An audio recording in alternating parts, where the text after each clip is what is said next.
Well, it's a lovely evening in Lisbon, and we don't know whether Borough will win tonight, but one of you will. Just answer this simple question. To win £5,000, simply answer this question. What nationality is Middlesbrough striker Jimmy Floyd Hasselbank? A. Dutch, B. Portuguese, or C. German? To enter, call 090 1533 9911 or text the word football, followed by A, B or C to 81555. We'll announce the winner at the end of tonight's match. If you're a digital satellite viewer, you may also enter by pressing the red button, or alternatively, just explore the other features available in our interactive service.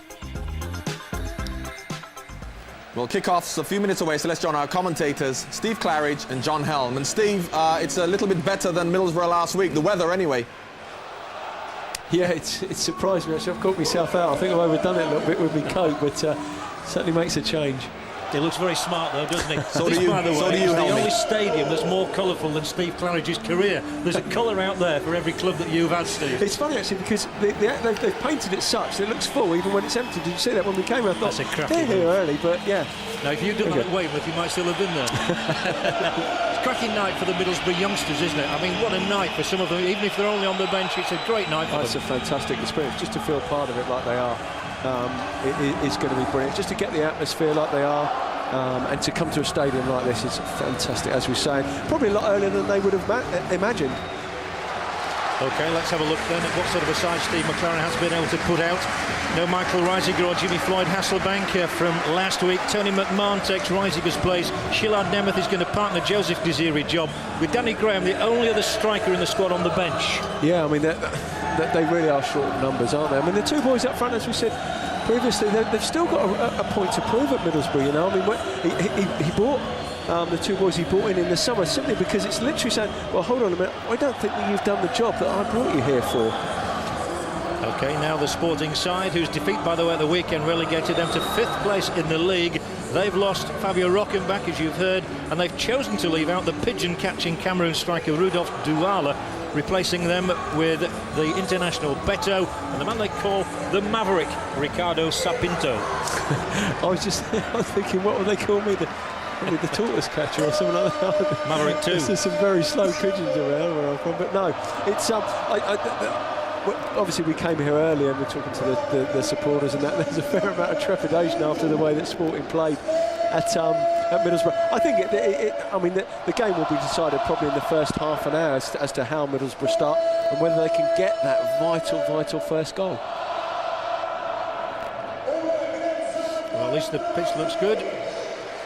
There is the goalkeeper Ricardo, and there is the coach of the home side, Jose Pesero, who's 44 years of age. He was number 2, by the way, last year at Real Madrid to Carlos Queiroz, who's now, of course, at Manchester United. 7:45 here in the evening as well. It seems unusual to come abroad and be on the same time as we are in England. Yeah, I'm still trying to work out how that is. I mean, is that normal? Is it because their clocks haven't gone back or ours haven't gone forward? Listen, when you work for 5, you don't ask technical questions. No, that's going out of our range, really, isn't it? Here's our referee, Monsieur Eric Poula. And we have a lady lineswoman tonight as well, Nelly Viano, along with Lionel Dagon. A lady lineswoman. Exactly. Technically correct there, I suppose. Politically correct, yes. Well, Sporting in the green and white hoops. Those are their traditional colours. Middlesbrough, of course, in all red. And there is Frank Cadrew, the Frenchman. So at least he'll be able to talk to the referee. Not that players are encouraged to talk to referees these days, of course. Now this is the left-sided Hugo Viana, who's on loan here from Newcastle United. And he's a good player, Viana. It's not quite worked out for him up on Tyneside, but he is a good player. As we saw last week, he could have scored twice in the opening 10 minutes of that game. Yeah, it's strange how some clubs, you know, don't suit certain players. You know, I mean, I've just been through it at Brentford. It was nothing to do with them, nothing really to do with me. It just didn't work out for one reason or another. And that's, you know, that's the same thing as Viana. But he's obviously got good qualities. They paid a lot of money for him, and he's come back. He probably feels at home. He's, you know, done very well here. Well, I think that is, isn't it? You can be homesick. Crespo's another one. Crespo, very much a very good case in point. This ball will be back to Mark Schwarzer.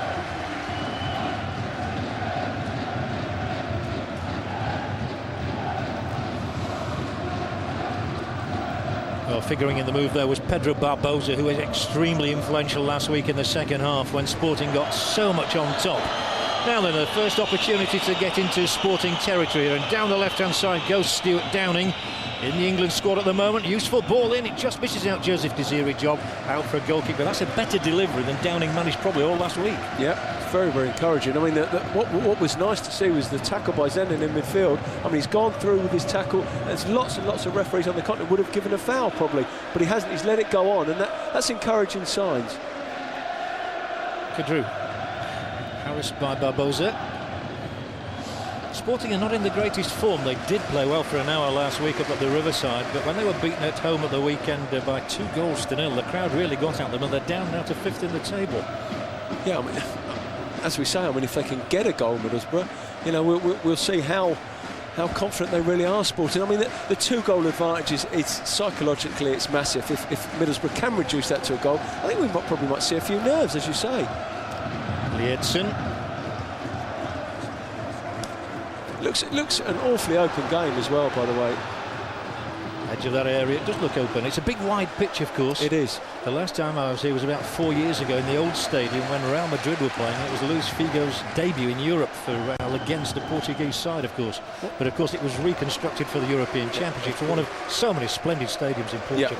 Yeah, absolutely. I mean, what's strange is as you get older, the pitches do seem to get bigger. I don't know why. Nothing to do with being 39. You should worry. Rui Jorge. Useful at the dangerous ball there. It nearly got to Liedson, and last week Liedson and Douala were a formidable pairing up front, and Steve McLaren, I know he's very relieved that Douala's not there with his electric pace. Yeah. It doesn't seem like they've come to close the game down, you know. It's probably as we say, that 2-goal advantage. I mean, they're going into this game probably, you know, thinking it's going to be difficult for Middlesbrough to get that back, but as we say, if they can get that all-important first goal, then we'll see what they're made of. Schwartz has been playing with a bit of a knee injury. There is Beto, by the way, and there is Szilard Nemeth, the Slovakian international. Very cosmopolitan these days.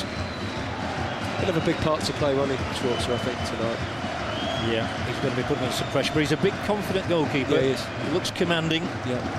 That's what you want back there, up beyond Job. But it's ironic that Middlesbrough signed the likes of Mark Viduka and Jimmy Floyd Hasselbaink for just this sort of a night, and neither of them can play.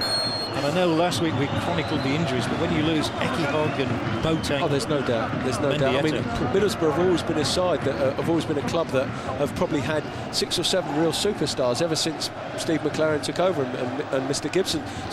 But they've never really had that size of squad that sees them through real injury problems like tonight. And as you say, it's on those times when they look a little bit vulnerable. I mean, what are we talking about? 5 18-year-olds, aren't we, on the bench? 4 18-year-olds and 1 19-year-old on the bench, yeah. Colin Cooper sort of like just raises the age. He's babysitting. Yeah.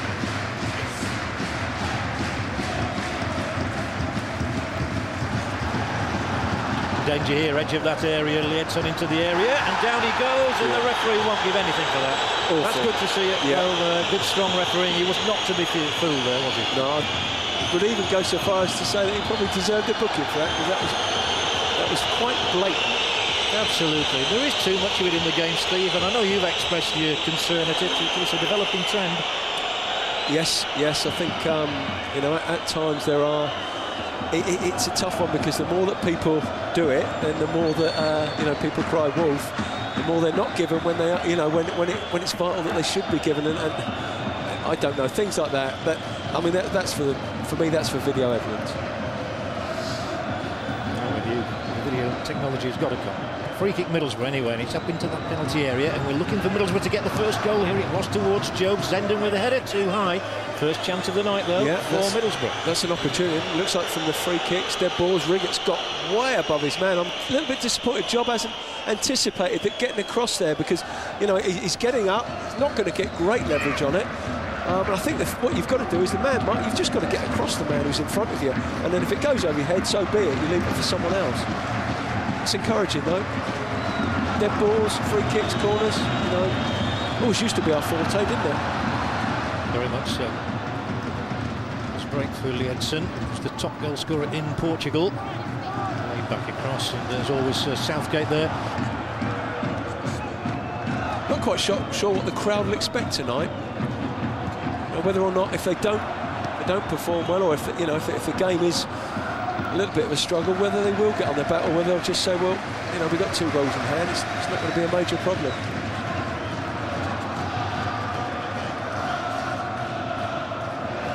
What do you think's here?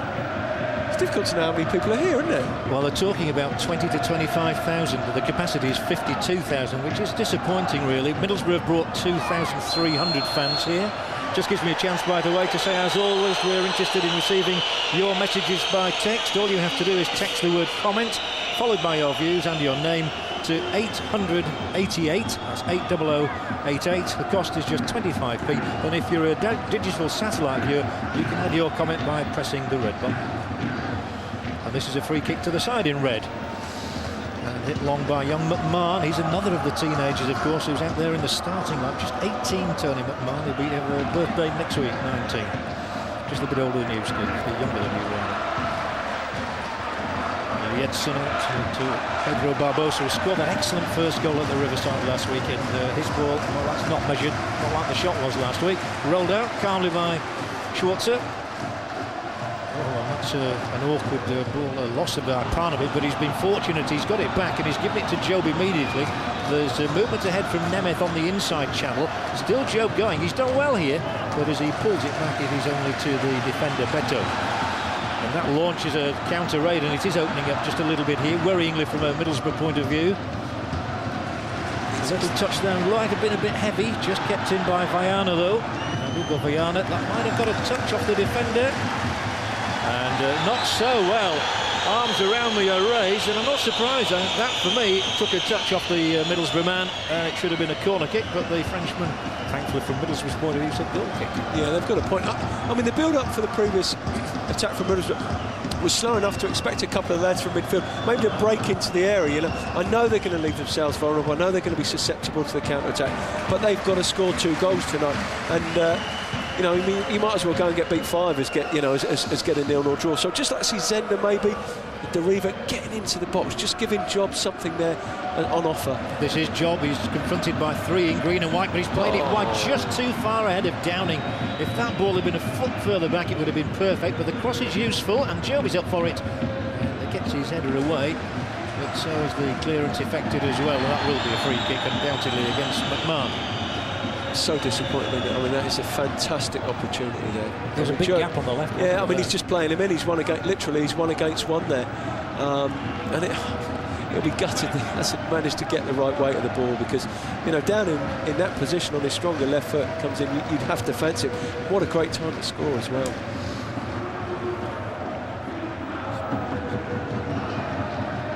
It's just little things like that can win or lose you a game.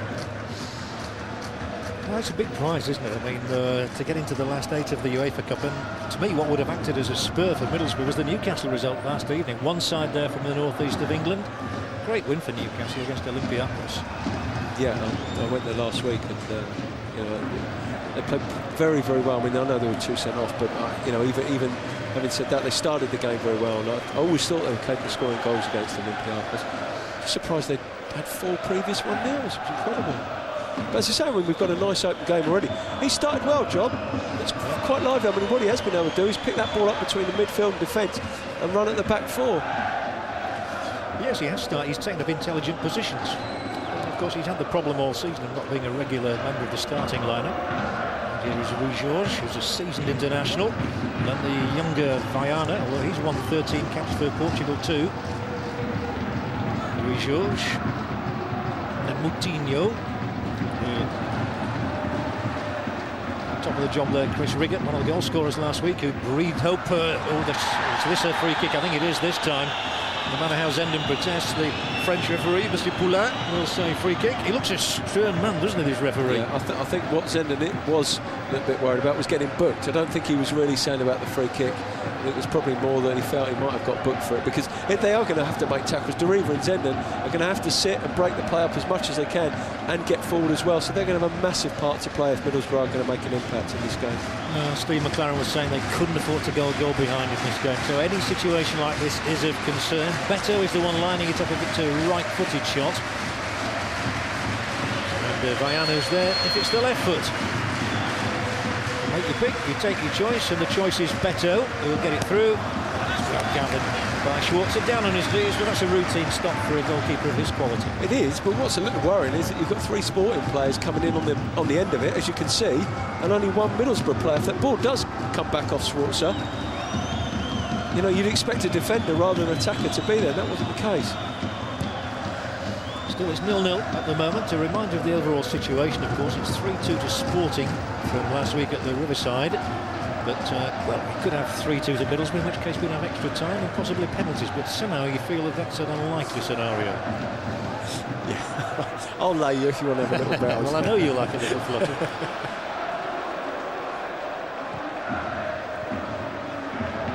McMahon, who hadn't even made a first-team appearance before this season.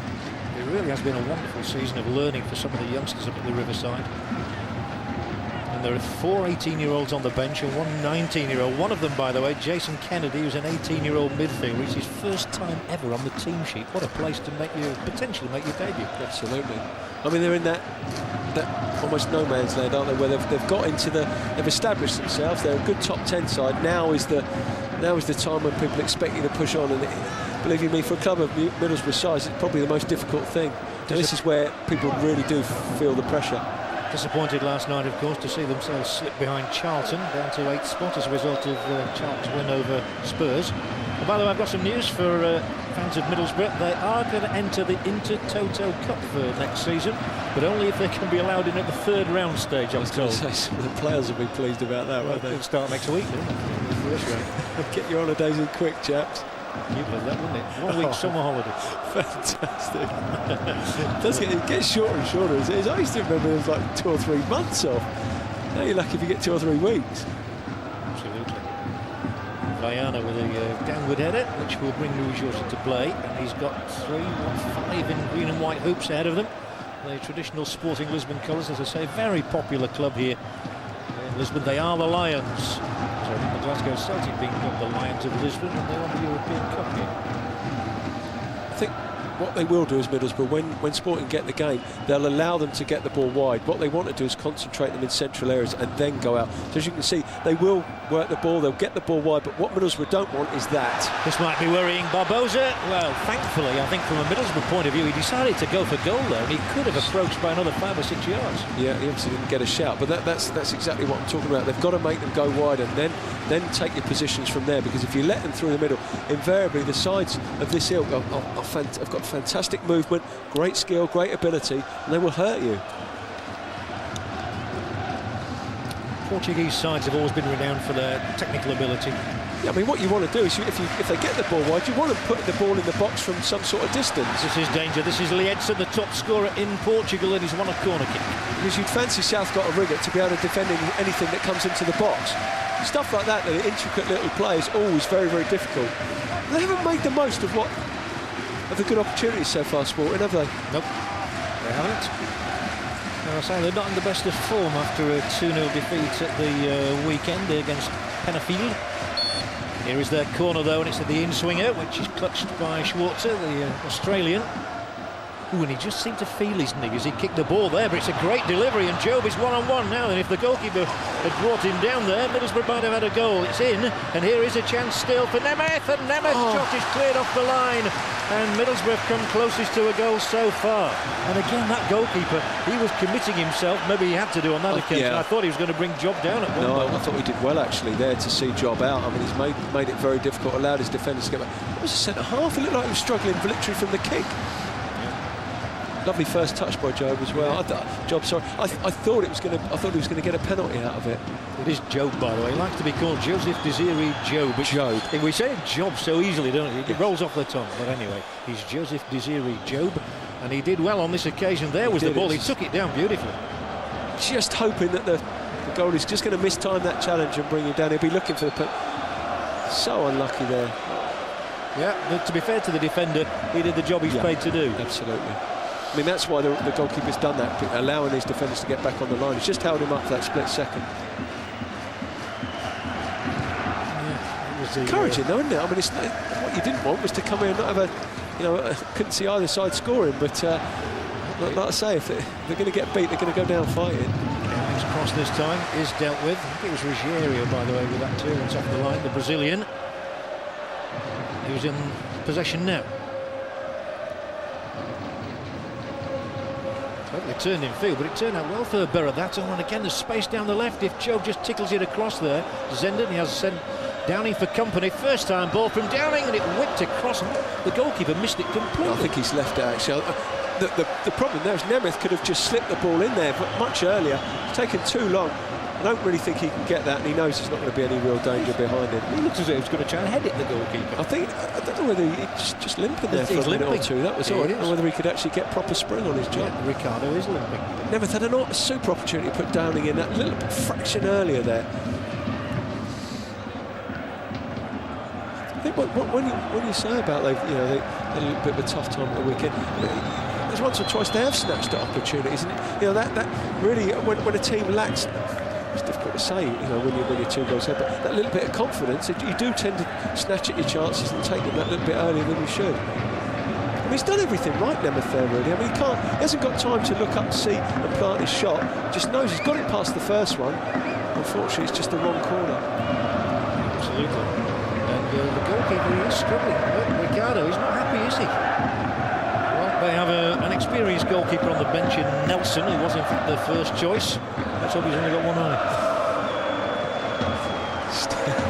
Stole my thunder, don't ever do that. I did. Sorry, Nick.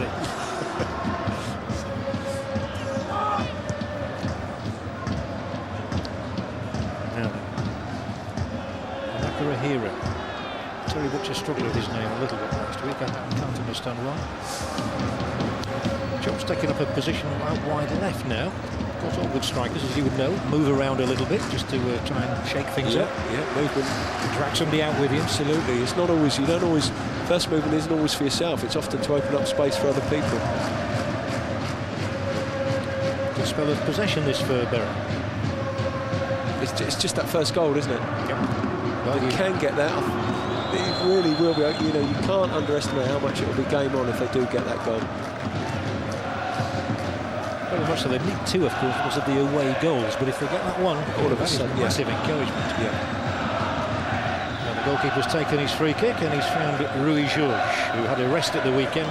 He's 31, so they gave him a break at the weekend and played one of the youngsters in the team. Now Hugo is even older than 31. No, he's not actually. He's 28. Hugo. He looks one of those centre halves who looks as though he's been playing forever, doesn't he? Because he's got an extremely large part in the They're not infallible, though, are they?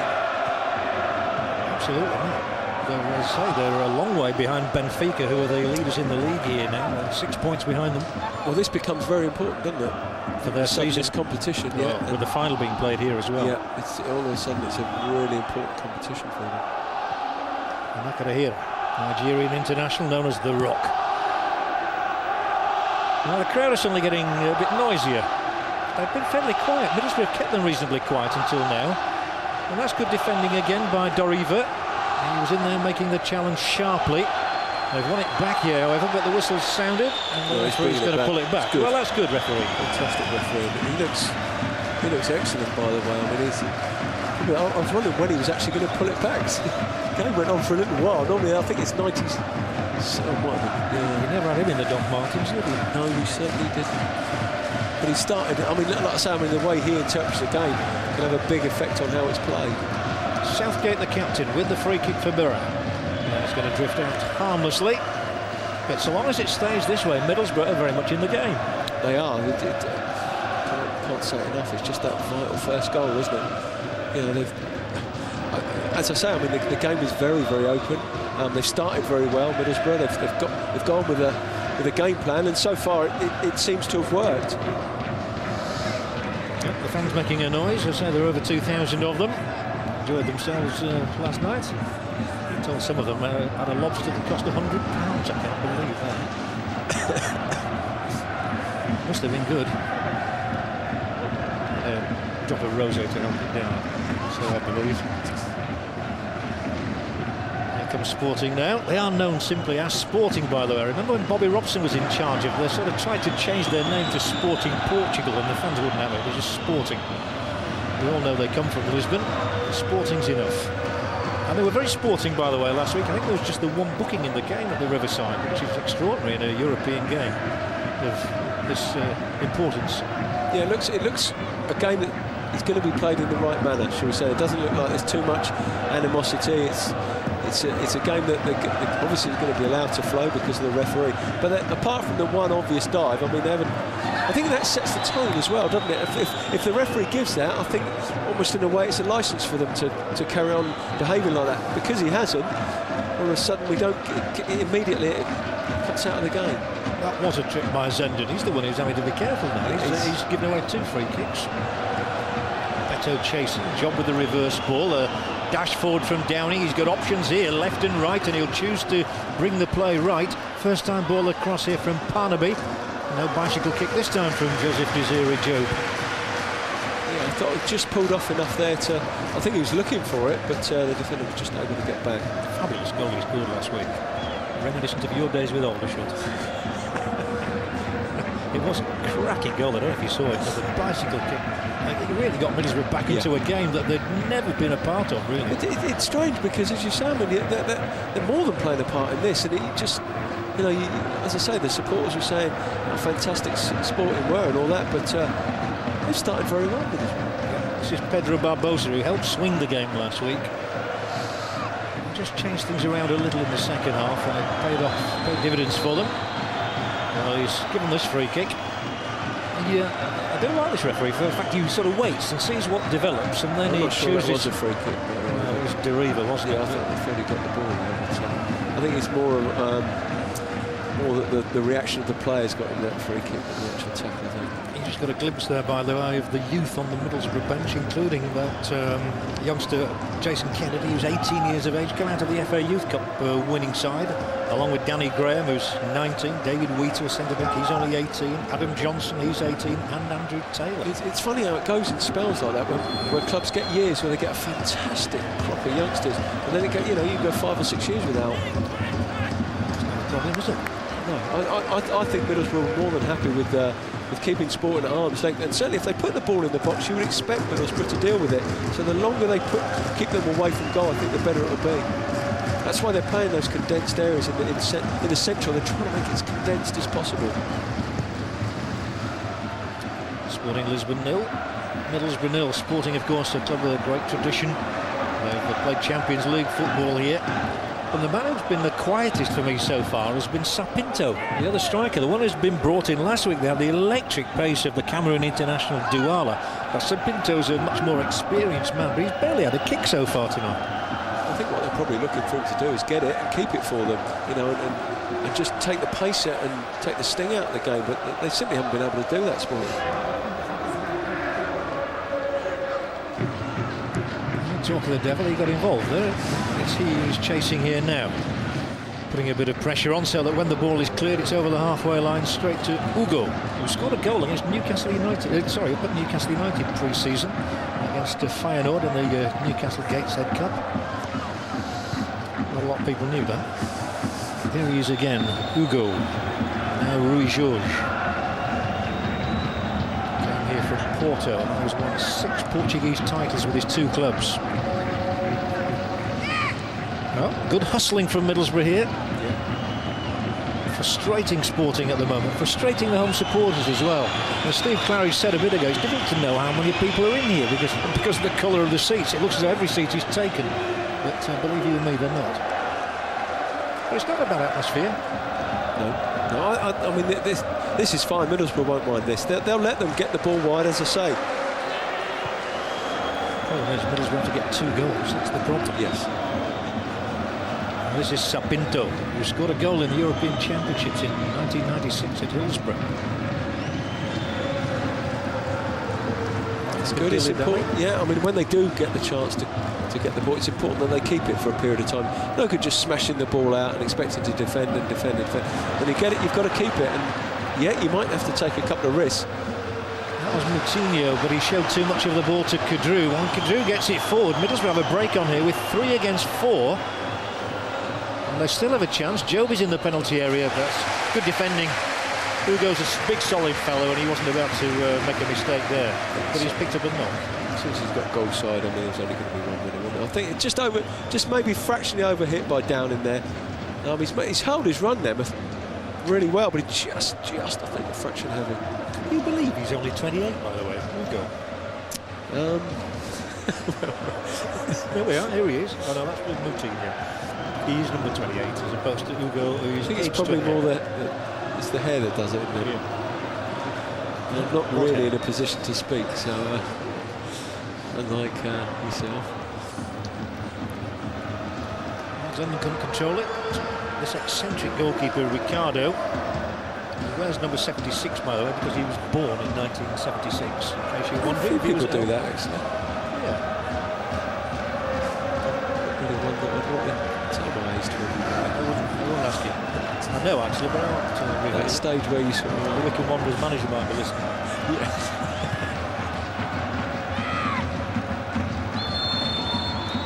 It's amazing how many free kicks have been committed right out on that far touchline, which is the best place to give away a free kick, to be honest. Gareth knows that, doesn't he? I say they'll want to keep them as wide as possible. Tuck people in.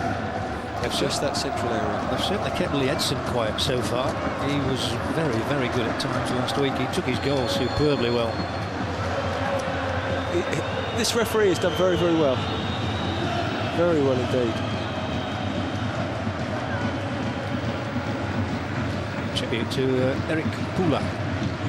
That was almost a giveaway. Now then, who's going to be quickest here? Well, it was McMahon. Now it's Parnaby, another of the youngsters who's making good progress this season with Borough. Had to make that tackle, didn't he? Yep, there he is again. Here's your man, Hugo, into Job. Job's ball is intercepted. Cleared by Beto. And as far as Doriva, the Brazilian, who played some of his club football here in Portugal with Campo Marense and with Porto. Well, the coach there, he only took over this season, Parceiro. And they won't be happy with him if they don't finish in the top three, that's for certain. They're fifth right now. Unless they win the UEFA Cup, of course. Yeah, I was going to might soften the blow. After the words right out of your mouth. Yeah. Parnaby. I don't know. Real Madrid, you've got to win the league and the European Cup. Nicely flicked inside by Vaiana. Moutinho, who's only 18 years of age in his first season of first-team football. Ruggiero, who likes to get forward, but he's not had many opportunities. Southgate there again, hooking the ball to safety.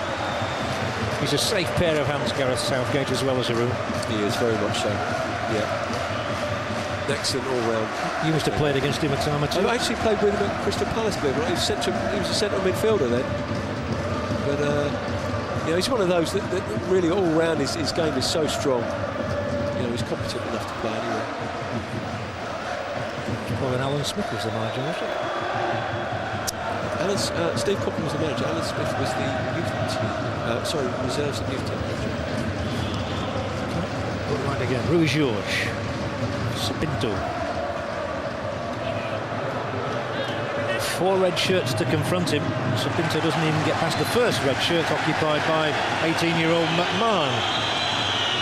He had really good games, I remember, in the UEFA Cup against Lazio and Villarreal. Villarreal, by the way, had a goalless draw last evening with Steaua Bucharest. Villarreal would be one of my tips, actually, to get just about all the way. They are a good side. Some good teams left in as well, Seville, Parma. Not really sure of the concept of this cup yet, though. They're playing quite a lot of games, don't they? You know, it seems like the Champions League have cut theirs, just chucked it in at the UEFA Cup. This is the 10th game in this season's competition for both these sides, and the ball right now is with Stuart Parnaby, who looks more comfortable in this role than he did last week when he played inside Michael Reiziger. Now it's Joseph Desiree Job. And they can't retain the possession.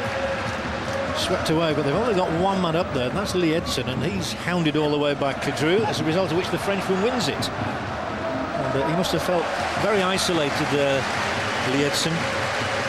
He actually looks a very... I mean, I've seen Kadru on 4 or 5 occasions, and it's a really competent defender, by the way. He's improved tremendously from his first season here when he came from Lens. hit up there. Job's in between the two defenders. And unfortunately, he stumbled and fell over, and I think the whistle's gone anyway. He looks to be enjoying himself, the ref. Yeah, he's having a good. Well, I mean, you like to see Middlesbrough just it's getting a little bit stretched and they're getting a little bit isolated up front. Just maybe push up a little bit more from the back and just so that the two midfield boys haven't got too far to go. Now that was a good run from Sapinto, but he's fallen to ground, and there was nobody made him fall to ground. He simply slipped. Unfortunately for Sporting's point of view, well, Kadru all left foot and finds himself over on the right-hand touchline, Downing rather, out on the right-hand touchline. His pace could hurt these. I mean, I don't think there's anybody, every time he's picked the ball up, that actually believes they can go with him. You know, they've just passed him on in effect. So if he can get the ball in areas where he can get at people, his pace is going to cause him a few problems. Well, he has been one of the success stories of this memorable season for Middlesbrough. 2 or 3 of their old players are here tonight. Craig Hignett, John Hendry, Bernie Slaven, all working in the media, and all would love to have played, I'm sure, in a stadium as good as this. Yeah, it's a fantastic place, isn't it? Great city, Lisbon, as well. Rui Jorge. It's been a comparatively sort of quiet first half, really. Not a great deal has happened. In fact, when you look back, Middlesbrough had the best chance with the clearance off the line. They've had 2 good chances, haven't they? You know, ideally, if we can get a goal from Middlesbrough, I think the whole see a state in the obvious, but whole collection will change. He's got long legs, Kadru, and he stretched twice there to win the ball successfully, but now it's a free kick Sporting's way. Zenden again. Foul number 3 of his night. This was a Kadru stretching. There was no foul there. It was after that moment. Here. I think as well what you have got is you've got probably 3 against 2 in the midfield as well. That's why Deriva and Zenden will be at times look a little bit stretched, and that's possibly why on 1 or 2 occasions they're just getting caught and they're just a little bit late. Yeah, I've just spotted down on the touchline, by the way, some interesting movement, because it appears to me as though Douala, who is lightning quick, is going to come on as a substitute already. He better be quick after the build-up you've given him, by the way. I'd put money on that.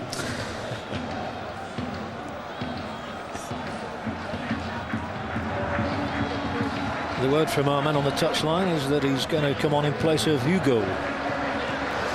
Interesting switch. Striker for defender. Hugo, I think, did feel a bit of a knock earlier. We saw him, didn't we? And it's still an interesting switch, if that's what it is going to be. That move will be made here now as we have a look at the green and white flags fluttering, and now this is Douala. He scored the 3rd goal last week. It was a bit of a tap-in, but he was there.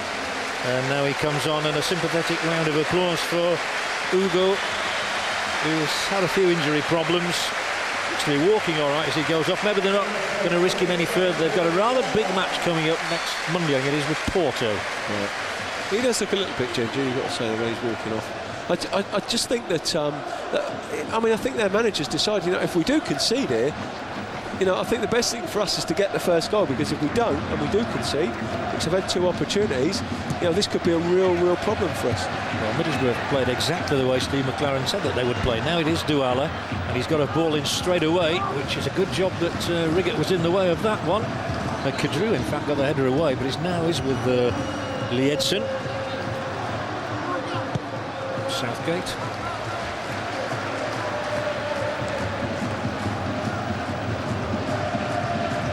Nice if they could nick something before half-time.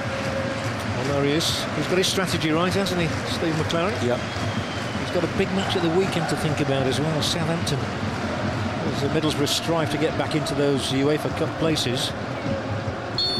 It's just so strange that they have looked so solid tonight. You know, you would never have thought they would have conceded 3 goals. Middlesbrough at home, you know, are normally so strong. I mean, it's a way that they have this. Right. You know, they're not great. A little bit like the Newcastle scenario. It's almost like they can't travel in England, but when they go abroad, you know, away from home, they seem to play very well.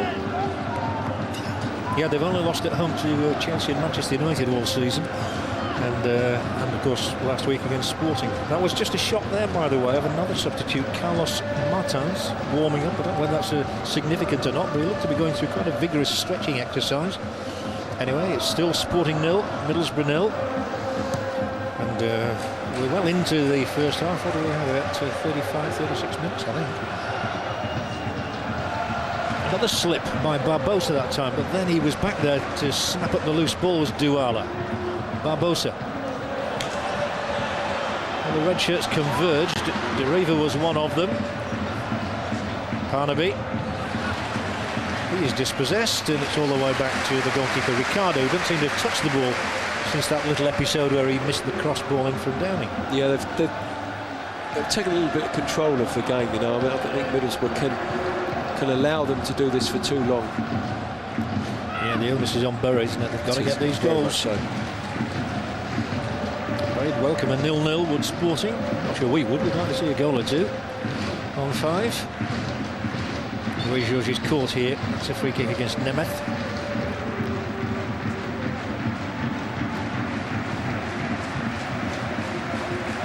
Whatever you say, I mean, it's been a very solid performance from Middlesbrough. It has. So they've worked at it. Steve McLaren and Steve Harrison is the assistant. When you look at what's available, what they've got to put out, they've got it spot on.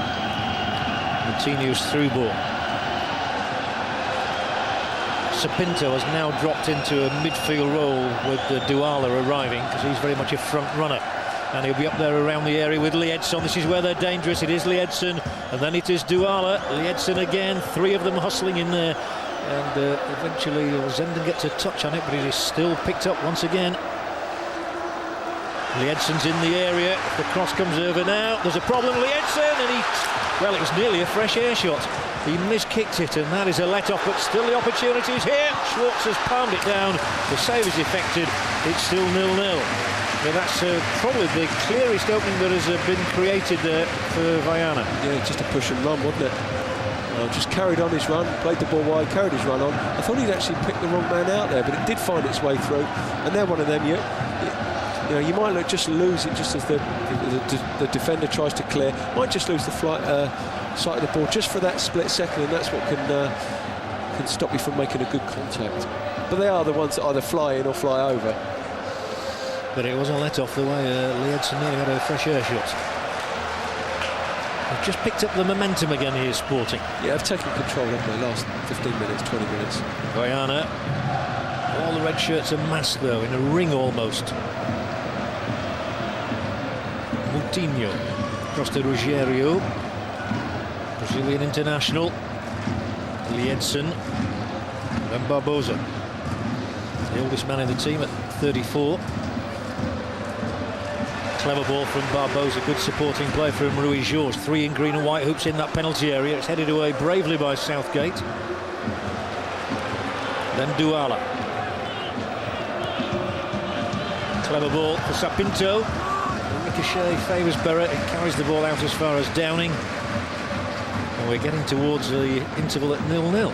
Sapinto was almost playing that Paul Scholes almost role, where he's been pushed right up front. It didn't look particularly comfortable. You know, he likes to play in that little hole. As I say, what they've said is, well, all right, that's fine. We'll make a 3 against 2 in there. You know, and we'll try and get good possession, get the ball wide, and you know, and that extra runner from midfield can cause you problems, as we saw previously. We need a goal, don't we? We need a goal from Middlesbrough. Quite simply. OK, I'll just remind you about football night tonight, which is at midnight. John Barnes there, looking back at the week's UEFA Cup action. There's also a feature on Norwich City, Nigel Worthington's Norwich, and a preview of the Merseyside derby with the former Everton striker Graham Sharp. And a word too about some more international football coming your way on 5, and that is the international between Israel and the Republic of Ireland. That's on Easter Saturday, that's March the 26th. That's live on 5 at 5:35. Israel against the Republic of Ireland.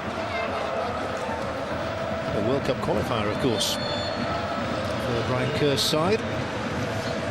But here the coach, Jose Pesero, he's too happy about the way this half's gone. They've certainly created very little. I mean, Mark Schwarzer hasn't had a difficult save to effect. Yeah, I mean, it's very, very difficult when you've got a 2-goal advantage. Subconsciously, it's difficult to I say raise your game. It's not, but you know that you're comfortable at 2-0. You know, I think you'll probably see a different game, a different team if they were to concede that goal. Well, let's hope here, fingers crossed, for a Stuart Downing free kick, which is floated inaccurately. They're all in here for it.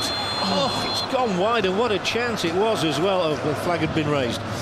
Well, Jobe and Riggott and Southgate were all in for the header, and they seem to have got into decent position here. Now, where did he put the flag up? Just offside initially, yeah, just the first one. To be fair, he's done it well. It's actually, I think it's Jobe's header. Yeah, but I think it's taken a deflection actually from his header. I don't think he's made a great contact on it. But as you say, it's it'd been annoyed if it'd been ruled out, wouldn't it? He would, very much so. Looked a very good chance. Gone away a little bit from the, you know, giving the benefit of the doubt to the attacker, haven't we? It always used to, you know, if there was any element of doubt, it used to be the defender. Then they changed it, and all of a sudden it just, especially the set piece like that. Yeah. Moutinho, 18-year-old, played in the World Youth Championships in Finland a couple of years ago. I remember a very good Portuguese side. They've always had good youth teams. I remember going back to the one that had Figo in it, and Rui Costa. They were a terrific team, and they all went on and made good careers as well. Never really convinced as a national side, have they? No. In that respect, you know, No, not one. I know they've had a bit like ourselves, haven't they? One or two, you know, semi-final, quarter-final, but never really been able to make that step.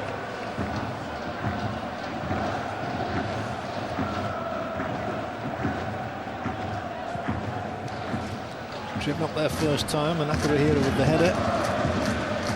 And Rogerio. Couldn't be some ball to beat him, isn't it, from that distance?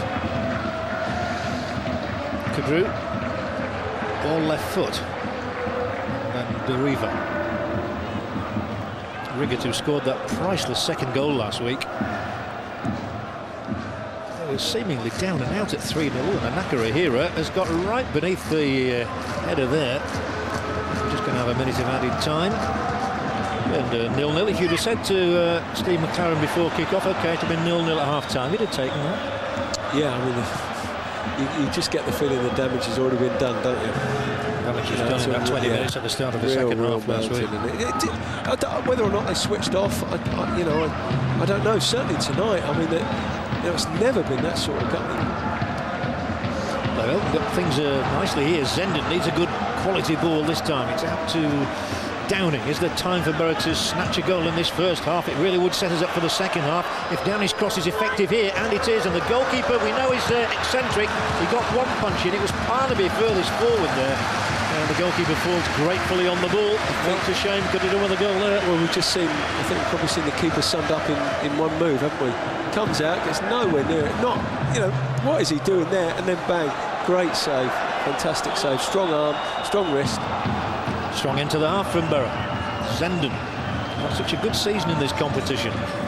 Scored some excellent goals. They've had the best three opportunities, haven't they? That's the thing. And they're coming looking for another one. Because you don't come in, you know, admittedly they might have had more possession. You don't come in. Jobe shots, and it's fallen on gratefully once again by Ricardo. But now they've created something. I mean, they'll probably be a little bit surprised at the three super opportunities that they've had, you know. You'd probably come here and say, you know, if we get probably one or two, hopefully we'll take one, but they've had three gilt-edged chances, really. They've done really, I mean, they haven't done that much wrong, have they, in their finishing either? It's not like they've missed the target or, you know, or they've snatched at it. No, it's just been decent defending that's kept them out. Beto's the player injured, I think, back there. The referee just checks on him, but he's OK. And we are now moving into that 60 seconds of added time here. And the home supporters giving vent to their feelings. But at the moment, their team is going through to join Newcastle United and AZ Alkmaar of Holland, who went through last night at the expense of Shakhtar Donetsk from the Ukraine. They must have a reasonable chance, Newcastle, I'd imagine. Well, yeah, very much does depend on the draw. But, they've scored a lot of goals in the competition. Alan Shearer in particular, of course. Number 4 last night. Anyway, here, nobody's got a goal this evening. Not even top scorer Lee Edson. Alan Shearer's got more than him in the UEFA Cup this year. This is Deriva, the Brazilian. I was going to say too far out for a shot, but that fell on deaf ears because he had a go. That's sure it's not going to be the keeper from there. It was too far for sure. I think what they've got to do, they've got to get it wide to Downing, haven't they? It looks like the one person that can open them up. But it was Nemeth who had a shot cleared off the line in the first half, who was closest to a goal for Middlesbrough when Joseph Desiree Job dragged the ball away from Ricardo. This was the effort from Nemeth, and it was cleared off the line by Rui Jorge. So at half-time it is 0-0. We'll be looking forward to the comments of John and Viv Anderson and Pat Nevin in just a moment. But 0-0 here in Lisbon as we take a break.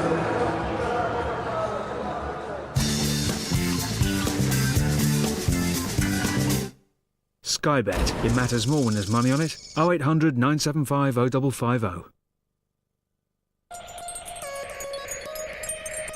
More responsive. More agile. More refined.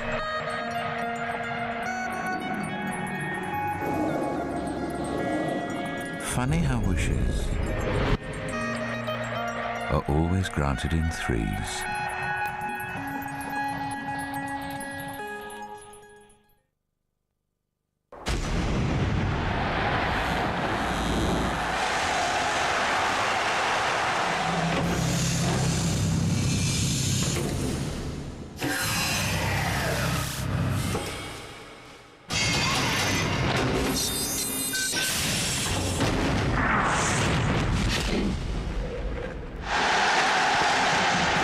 It's all a question of technique. Continental, tyres engineered in Germany.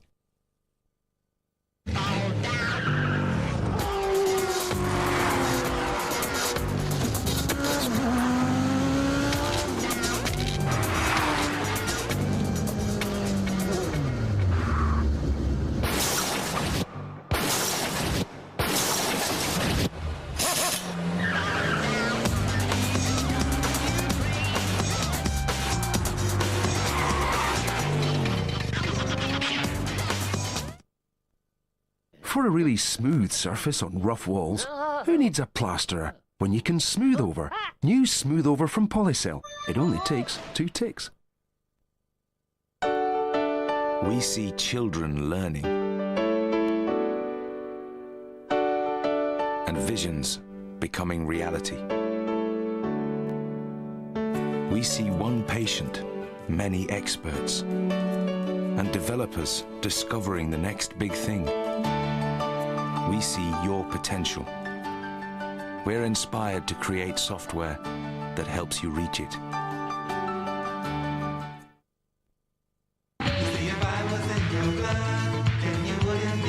Ugly.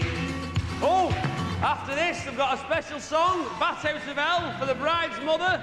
There she is, coming out of the toilets. I'll give it 5 minutes if I were you. Shabba.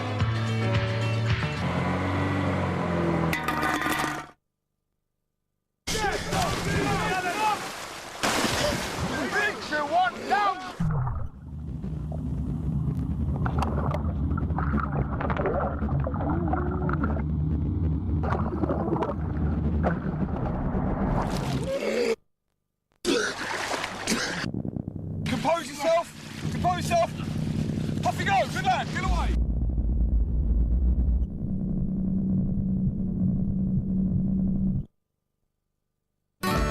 Right now, there's 25% off all outdoor plants at B&Q. That'll put a spring in your step. Chief Tally, you gonna save us? Yeah, Tommy. When the negotiator's family is taken too, the rules no longer apply. I need your help! Bruce Willis blazes back on top form. Hostage is easily as good as his die-hard masterworks. Let him go! Bruce Willis, Hostage. I must have looked so silly. So silly. I think the twins have got an edge. She's a bully. They're very nice to work with, calm. Do not think them people are your friends. You have an attitude problem. Make Me a Supermodel gets ugly tomorrow at 10:05. It matters more when there's money on it. Now on 5.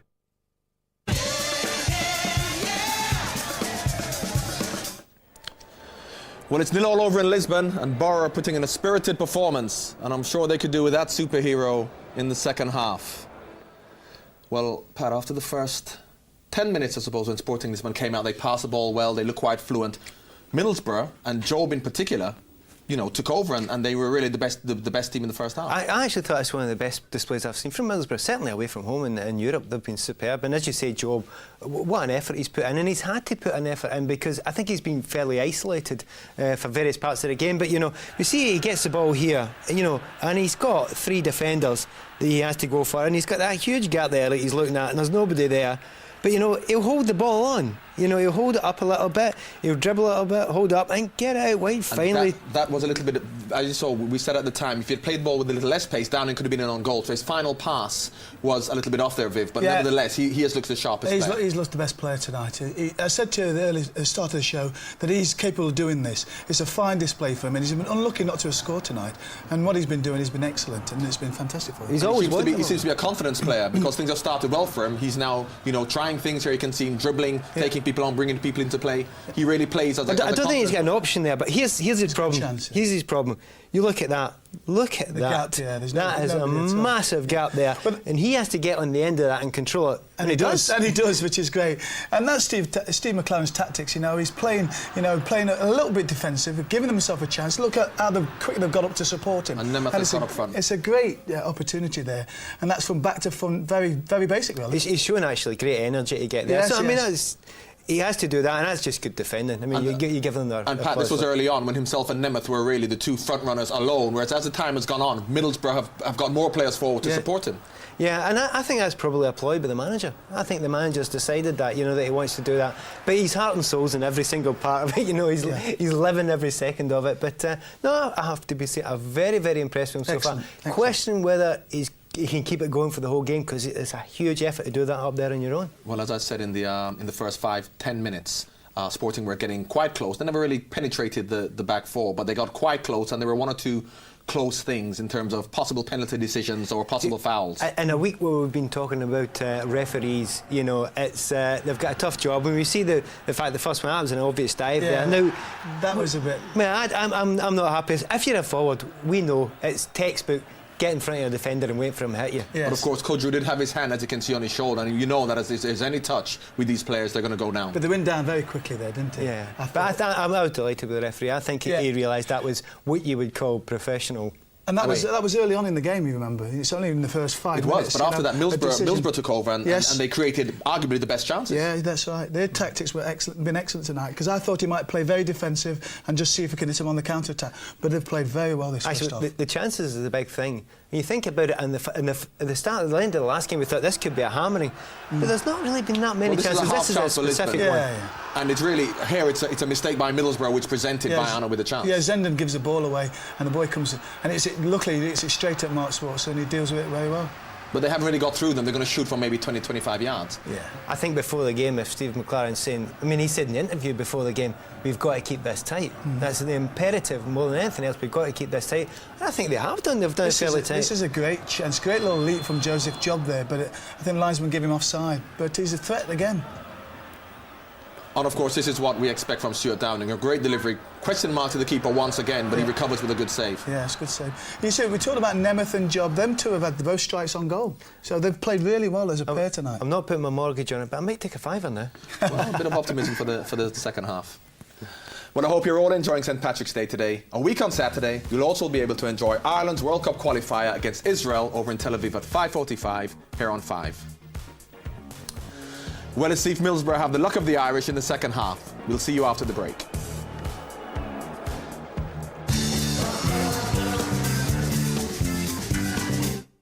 Sky Bet. It matters more when there's money on it. 0800 975 0550.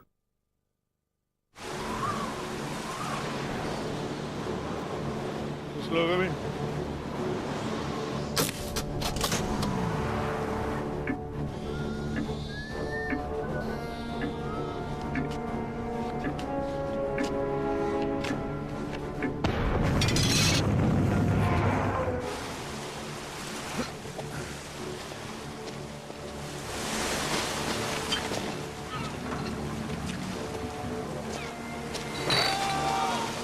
Brewed slightly stronger for a smoother taste. Carlsberg Export. So good, the Danes hate to see it leave. Even close up, hair color should look natural. That's why Just for Men with X-Gray Science targets only the grey hair, replacing it with subtle tones that match your own color. In 5 easy minutes, hair looks natural, no matter how close up she gets. Just for Men, the Rejuvenator.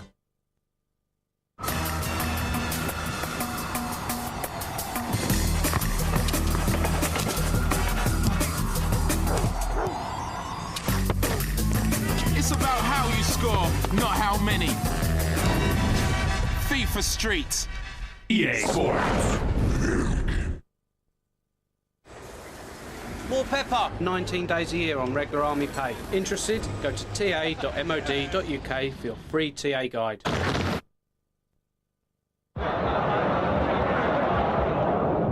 The powerful performance of Dactar in dual-action spray powder beats athlete's foot and helps prevent it coming back. Which one of these garden sets costs under £100? Actually, it's all 3. Because there's 25% off all garden furniture. And should you find the same sets for less, we'll match the price. And even refund you 10% of the difference. That's our price promise. Homebase. Make a house a home. Hello. Yo. Where are you? I'm in London. Where are you? We're in Paris. Thought you were in Tokyo. Thought you were in Boston. Change of plans. What's up? Change of plans. We need to reroute the shipment. New terms? New terms, new specs, new schedules. Show me. There you go. Change of plans. Okay, will do. See you in New York. Change of plans. See you in LA. Au revoir. Sayonara. So what's up? The usual. When change is part of the plan, that's on-demand business from IBM. No one likes nasty surprises when it comes to the cost of central heating repairs. That's why all our gas or electricity customers can call us to repair a fault with their boiler for a fixed call-out and labour charge. And you can only get that with British Gas. British Gas, doing the right thing.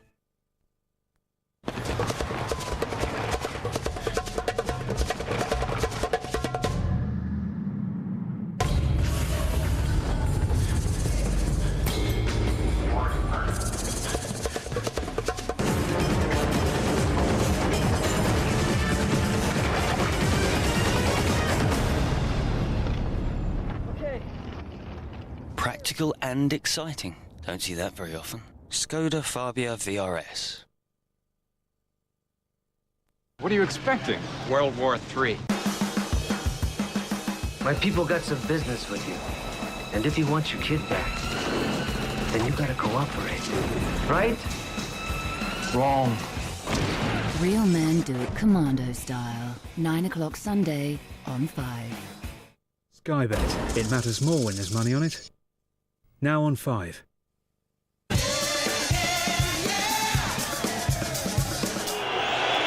Well, it's 0-0 over in Lisbon, but Borough are getting ever closer. Well, competition time now, and your last chance to win £5,000. To win £5,000, simply answer this question.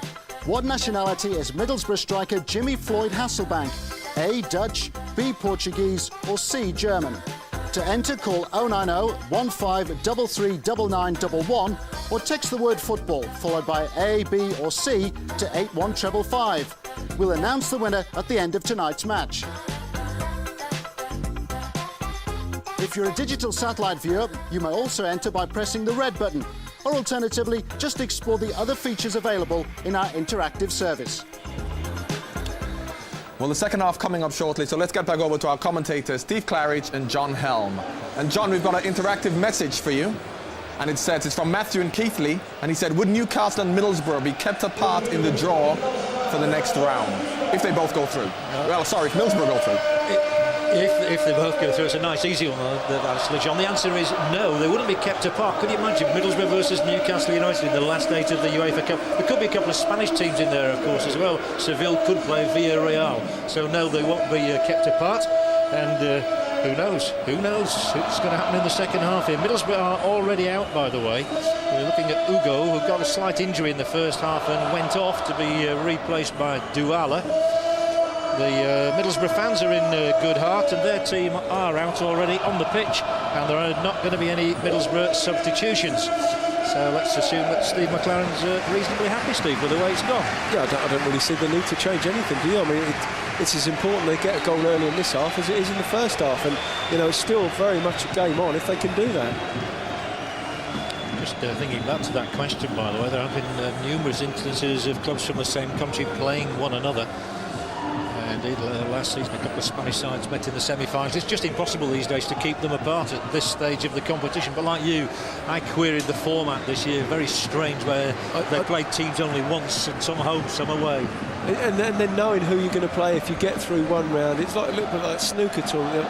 I thought it's ridiculous, because it takes, you know, it's great to wait for a draw and to see who you're playing at. I mean, that's half the excitement of it. The draw, by the way, is tomorrow, made in Switzerland, along with the Champions League draw, in which, of course, England will have interest in two clubs, Chelsea and Liverpool. It almost backs up the point that it's Champions League or nothing, doesn't it? You know, everything seems to play a massive second fiddle to the Champions League now. Well, still a big prize to be earned, of course, in this UEFA Cup, with the final here in Lisbon on May the 18th, and hopefully we'll follow it all the way on 5. So our French referee, Monsieur Poulin, gets the second half underway. Simple task for Middlesbrough, a couple of goals, please. I think one of his problems, and he knows that, and he'd recognise it with Steve McLaren, is the bench. I mean, apart from the 38, it's Nemeth, he's offside. Let's have a little look at that one. Yeah, he looked offside as he received it, but I can't imagine there being a great deal in that. That was the lady on the touchline, Nelly Viano. Possibly. Just maybe. Oh, just is enough. Still a bit square though, aren't they? Yeah. Just the one ball over the top there.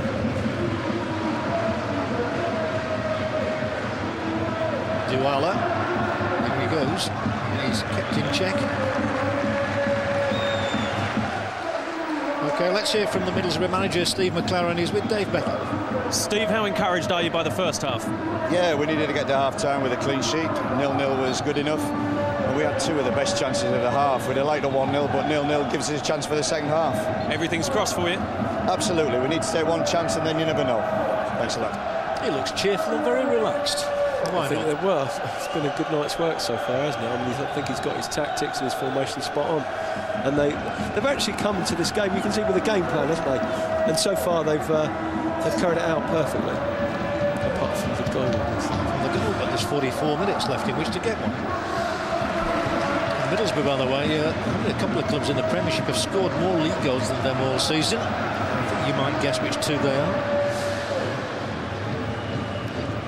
Liedson, who's got 21 goals this season, including a hat-trick in one of the previous rounds against Dinamo Tbilisi. I bet it wasn't over there. No. I didn't think so somehow.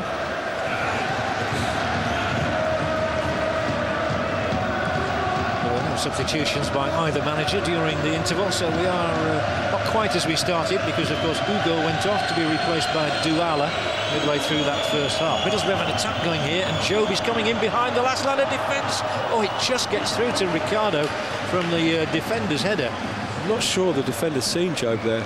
You know, it's certainly not the pace of the ball he's played back. I'm almost positive that he hasn't seen him. He just guessed. It's just about anticipating where he's going to head it. Job goes to read it one way and he heads it the other.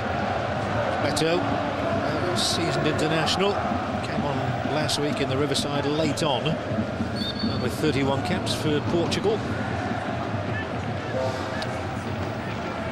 He's going to be the most physical left winger, Zenden, I think I've ever seen. Are you suggesting things there?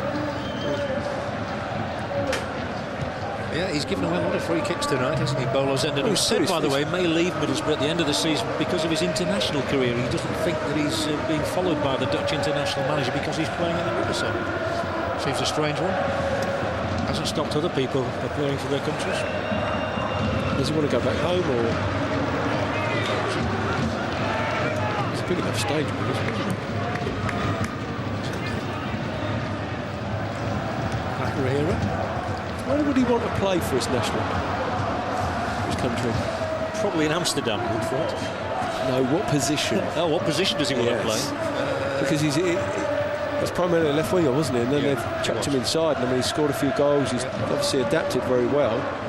Just wonder where he expected to play for Holland. The chase is on for Douala. Twisting and turning and running and thinking of a shot and getting it in. He's offside here, is he? No, he's offside. Just for a moment, Lee Edson appeared to be in. Middlesbrough have a right to be thankful to the referee's assistant on this one. He was a mile. Doesn't actually take the opportunity either, does he? Schwarzer wasn't about to let him think about it. Downing for Middlesbrough into Joe. Lads in the studio extolling the virtues of Joseph Desiree Joe, but half-time. This one's over the top for Downing to chase. He's not going to get to it. The thing is, what they can take heart from is, yeah, the quality of the ball hasn't quite been there, but the opportunities to get in are. You know, I mean, that's the second time. It's a fantastic chance to put Downing in. There's just too much weight on the ball. But the opportunities are still there. I think as Pat Nevin said, it's the best away performance. All right, they won by a goal to nil in Igallio in Greece, but Igallio not one of the favoured teams over there, shall we say. They were well beaten in Spain by Villarreal, and they got a draw in Graz. Yeah, there's certainly more. I mean, I went to Graz. Oh, give away here! What a chance this is! Pull it across, and it must be. Oh, what a miss! Can you believe that? The ball is stabbed wide by Joe. Nemeth having played him in. That should have been Middlesbrough in the lead, and that would have given us a game. I think we've got to see the weight of the pass again. I'm not. Let's just see the weight of the ball here from Nemeth. It's the right idea. It's past him. Is it full stretch? Yeah, I'm not quite sure. It might just have a little bit too much on it.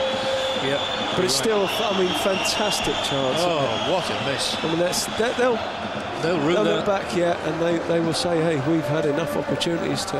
You know, Steve, it was just a reminder of the way it was last week with Sporting. They became very lackadaisical, and again here now, and Joe's got another chance, has he? No, he's touched it. He's offside this time. But last week they became arrogant. Yeah, they were 3 goals up. Well, they're 2 goals. In effect, they're 2-0 up tonight, aren't they? So, it's a difficult situation because subconsciously you're going into it. You're 2-0 up. You're just going to do enough. You're not going to do any more. You're not going to, you're not going to break your back to win this game 2 or 3 simply because you've got that cushion. You've got that advantage. I know what you mean. Let's put it right. They're actually a goal up on the aggregate 3-2, but of course it's the away goals that count, don't it? So they've got the 2 away goals. Middlesbrough haven't got 1 as yet. Here goes Barbosa, held in check by Kadru.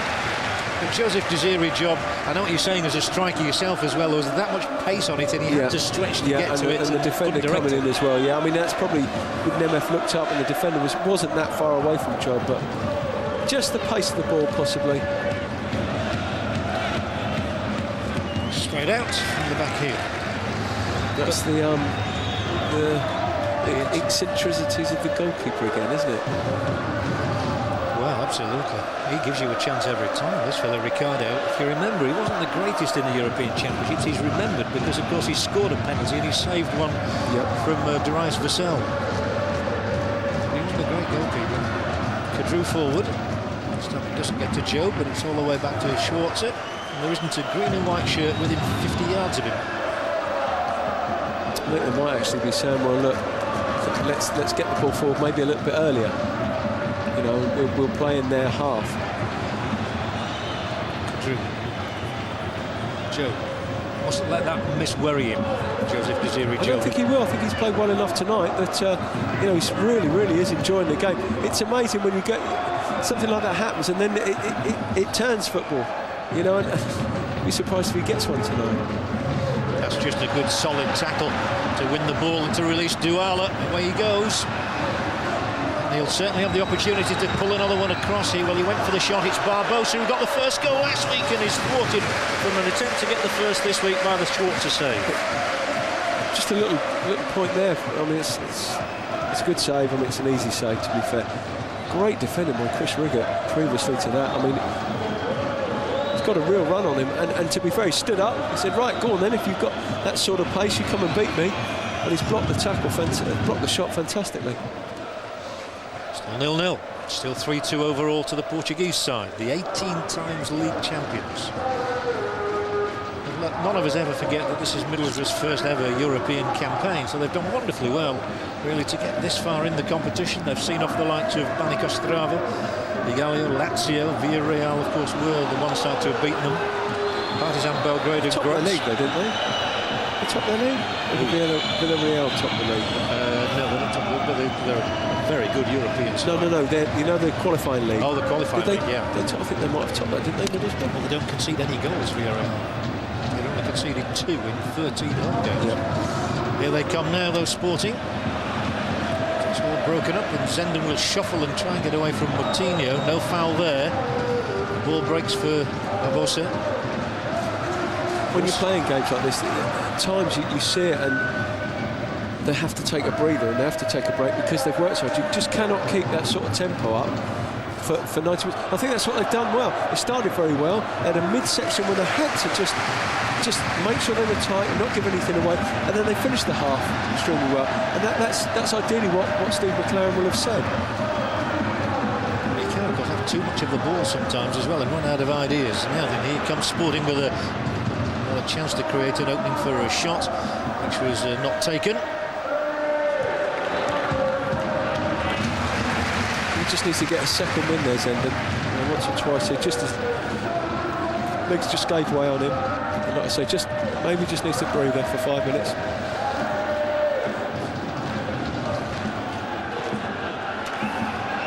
Rogério.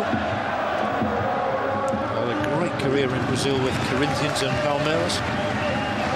OK, well, Dave Beckett's down on the touchline. What news, Dave? Just one to watch, John, really. Still Nemeth has been holding his back for a couple of minutes or so. It looks like he's moving freely now, but he is one to just keep an eye on, as if they need any more injury problems.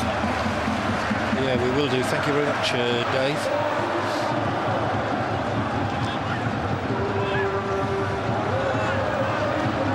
It's strange, actually, because you get games like this where goals change the complexion of the game with regard to people think when we played well, we won the game 1-0. I mean, they on a performance basis alone, they couldn't have possibly imagined they could have played this well tonight.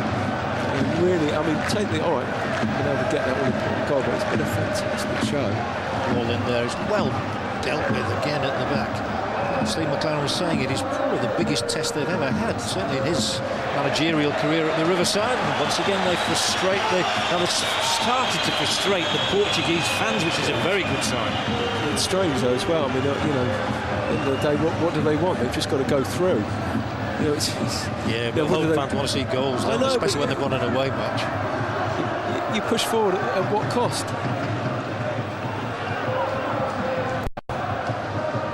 That's another poor They haven't played well, have they? A bit more whistling. No, they haven't played well. Whatever you say, they haven't played well in this game, and I think that's been a lot absolutely down to the work rate of the Middlesbrough players. They haven't. If you come to places like this, if you're going to get a result, if you get beaten, you say, well, fair enough. If it's a great bit of play, you hold your head up and say, hey, they were just great. They were better than us. But you've got to make them work for everything they get, and I think that really is what Middlesbrough have done tonight. They've given them absolutely nothing at all. It's been easy for Sporting tonight. I suspect that Sporting might be one of those teams who play better away from home because they've got the pace of Douala, they've got the craft of the other front runner, Liensemann. Here he's Downing for Berra. Oh, dearie me, Nemeth was there waiting and it just didn't go to a Middlesbrough man. There was a support from Parnaby as well. But it's the break on here now with Barbosa, who's clever at finding spaces and he's clever at shrugging away opponents as well as he did do there. The run here is menacing. This is problem. Just broken fortuitously there, but that was a dangerous run into the penalty area from Rogério. They've stood up and been strong. I mean, you've got, as he's made that run, you can see there's 5 Middlesbrough defenders. If he beats one, he's got to get past another one, and they've never really looked in any serious danger from moves like that. Just unfortunate Downing can't pick Parnaby out, isn't it? Well, the scenario is the same as it was at the start, Steve. Middlesbrough can't afford to go a goal down. They have far too much to do. Turned back by Rogério, swung in by Vaiano, away as far as Job, who's got to hold it up for Berra here, and he's done that successfully. Loses it second attempt, but it stymied the move. Now they do have it out on that far side with Barbosa. He's not a galloper, but he's got the ball in, and a good clearing header from Riggott. time on Borough's side to get it up to Job at halfway. No great fluency about the match, and that's to Borough's credit. They've been the ones trying to disrupt it, and that's the free kick, sure. And the referee, I think, is going to produce a yellow card here, is he? No, I can't believe that. Not for that. I mean, there's been plenty of tackles like that, hasn't there? Well, he hasn't. He thought about it, didn't he? He's been good. We've liked the referee tonight so far. It's just a shame that Borough weren't able to, make it a scrappy game at home, wouldn't it? I mean, we were saying at half-time, it's not a massive result if you don't win that home leg. I've played in 3 semi-finals. Each time we've played at home in the first leg, drawn 0-0 and managed to get through. And it's sometimes you might take a lead. We're going to Sporting Lisbon, we've got to take a lead. But you go there, you don't concede that home goal, and then you come in, you put on a performance like this, and all of a sudden, you imagine the pressure that Sporting would be under. I mean, they've got a lead here. They don't have to win this game. They're still getting stick. Yeah, very much so. The difference is, of course, this is the second leg, and a 0-0 will do in the second leg for Sporting Lisbon. Going to have to take them into the last 8, and maybe we'll see them again play Newcastle United. Who knows? Fancy Newcastle to go all the way. I fancy them to beat them this night. Okay. Certainly the evidence of. We'll remind you of that if it happens. Moutinho. A holding role in midfield from him. Not sure where to go, are they, as a result of which they're coming all the way back towards halfway. A lot of red shirts around. They have defended well. Ruggiero started to make inroads with 1 or 2 good runs. Now it is Lee Edson. It's back in towards Ruggiero and take it out. I mean, that's another poor crossing it by Lee Edson. The 1 or 2 times when they have got in good positions, they've shown no real quality there. And that ball's got to go in between the defenders and the goalkeeper, and then nobody quite knows what to do with it. Well spotted by Kadru, nonetheless. Violet will take the corner. Bobby Robson rated him highly when he was at Newcastle. What's Schwarzer ball? Well, Schwarzer still has to do some work here, and he's not got the ball, worryingly. There's a whistle. I thought that inevitably there had to be a whistle, much as the home fans don't like it. The goalkeepers are protected. Got out of jail a little bit there. Oh, no, he's right. That's why he's a ref, and I'm not. It's a good decision.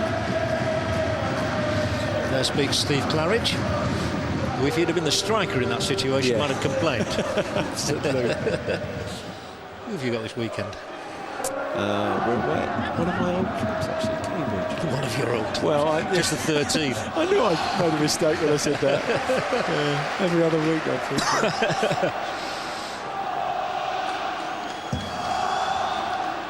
I actually said that like it was it didn't happen very often. No, you did actually. I didn't quite know what I was thinking of. How reported Dave Beckett's associated with one of your old clubs, Brighton and Hove Albion. Yeah. He's thinking of a Madame Virgo tattoo at the moment, but there you go. Steve Claridge with us, who's at Wycombe Wanderers these days, in case you're wondering. The ball is popped through here. Sapinto. Oh, well dispossessed. Middlesbrough working, there's nothing wrong with the work ethic. Absolutely not. It's been fantastic. Just like to see him if they can, just get it to Downing once or twice, and let him have a run at, because he really has caused them all sorts of problems. Barbosa. It's a swinging ball that shouldn't be a difficulty for Schwarzer. It isn't, and a good first-time throw as well to release Downing, who stays in this wide position and tries to outrun the fella coming across towards him. Done well. Now can he bring a cross in as well? Well, it didn't get to Job, but it will get to Parnaby, and Borough have 3 in the penalty area. Good cross in here. Wasn't quite good enough, or at least it didn't pick anybody out in the red of Middlesbrough. Just wanted Downing really, just to shut the back door, didn't they? Just to come in and try and close that ball down if it beats everybody. But he's worked so hard. As I say, it will have an adverse effect sometimes. He just looked like he'd run out of energy there. Pace! He is... He's quick. I didn't realise how quick he was down there. Yeah, he's quick. I mean, the fella had no chance of getting near him. With the ball as well. Yeah. No, he's quick. Sven-Göran Eriksson this week has said how much he likes Downing. He'll probably feature in the next England squad. Right back. England playing Northern Ireland. Right back. You said that, not me. Please play him, referee. Letters to Sven-Göran Eriksson and Steve Claridge, please, not to John Henry. Here they come. Barbosa.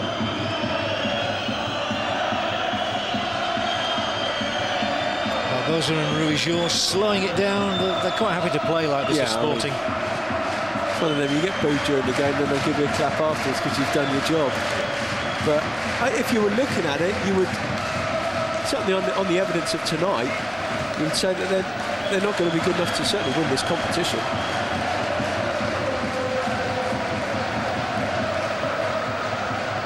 Pinto. It's a clever little ball in. Liedson goes for goal. Too high, but it's one of the few chances that had been created by Sporting Lisbon.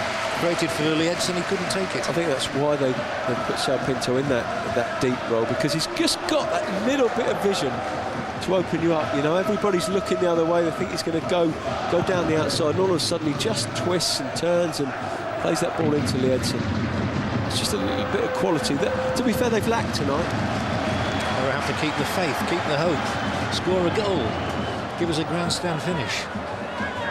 It's just one of those lulls, isn't it, really, for Borough? It's one of, like I say, that you just have to get a second win, really. The assistant coach is making his notes there. That was Pedro Caixinho, the assistant coach of Sporting Lisbon, jotting down a few things for his boss. I don't think he was doing the crossword. Barbosa is a tall, elegant player. He looks an international quality player. Plus with great pace, perhaps. Like this chap. I've not seen him go yet. Here he does go now, and the ball in. Wasn't the worst, but well dealt with. Downing skips inside a challenge successfully. Haven't got near Downing all night. Playing in an unfamiliar position there. It's swept long. Dealt with by Ruggiero. There's a slip which might just let send it in. They got fortunate there. Deriva chose the wrong option now. I mean, he's got men over down the outside of him, just giving Nemeth the ball. Tough ball that to hit it over the centre half from 40 yards. Pace here from Liedson. Tries to pull it back in. That's the clear ploy, to pull that ball back in towards those two who are coming into the penalty area. The difference is, well, I mean, the manager must have said, you can't keep putting balls in from 30 and 40 yards and expect them to win it. I mean, Liedson is very, very lightweight. What you've got to do is get to the byline and start pulling balls back, and that's when you cause, defenders like Southgate and Rigger a few problems. Well, it's got according to script so far for Middlesbrough. And I know one scenario that Steve McLaren was plotting was to, if they could keep it to 0-0, then bring Danny Graham on as an extra attacker late on. And well, it's not even late on now. Graham's about to come on. But Sporting have this attack going. Doesn't always work like that, though, does it? No. Barbosa will go for goal, will he? Well, no, he checked. Finds Douala instead. This is danger.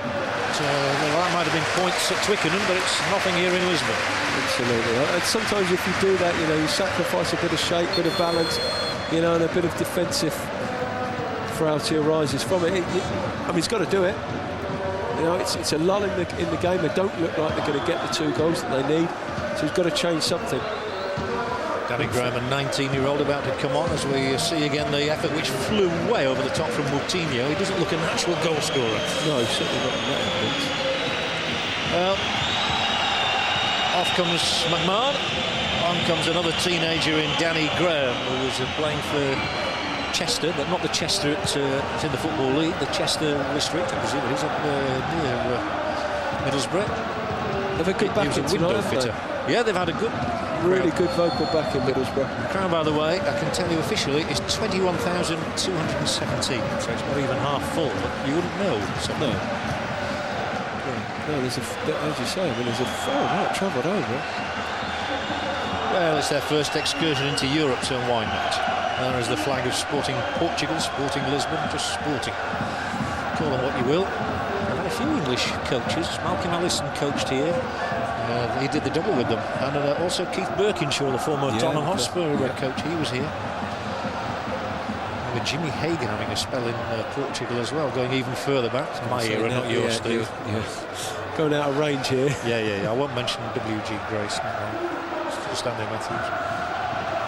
Over to the right they go with Parnaby. He'll drop back now. Parnaby's ball in is excellent. Job took it in his stride. He was in a great position there, and he still is, and it's squared across here. It doesn't get to Downing initially. It does now. He's taken it around the defender, pulled it across. And they had a chance again then, Borough. That will bring some hope to Steve McLaren. Not really gone from, has it? You know, didn't quite get across to Downing there. And look at the pace here, it just leaves the defender for dead. And it's good defending. Good defending. McMahon's got an injury to the left knee, we understand, and it's going to be a throw-in from Zenden. Borough now would make life, Borough goal would make life very interesting. But Vajana's got the chance to clear it to Douala. Maybe try and get beyond Parnaby. He doesn't even get inside him, and Parnaby's touch. Well, they're at full stretch here, though.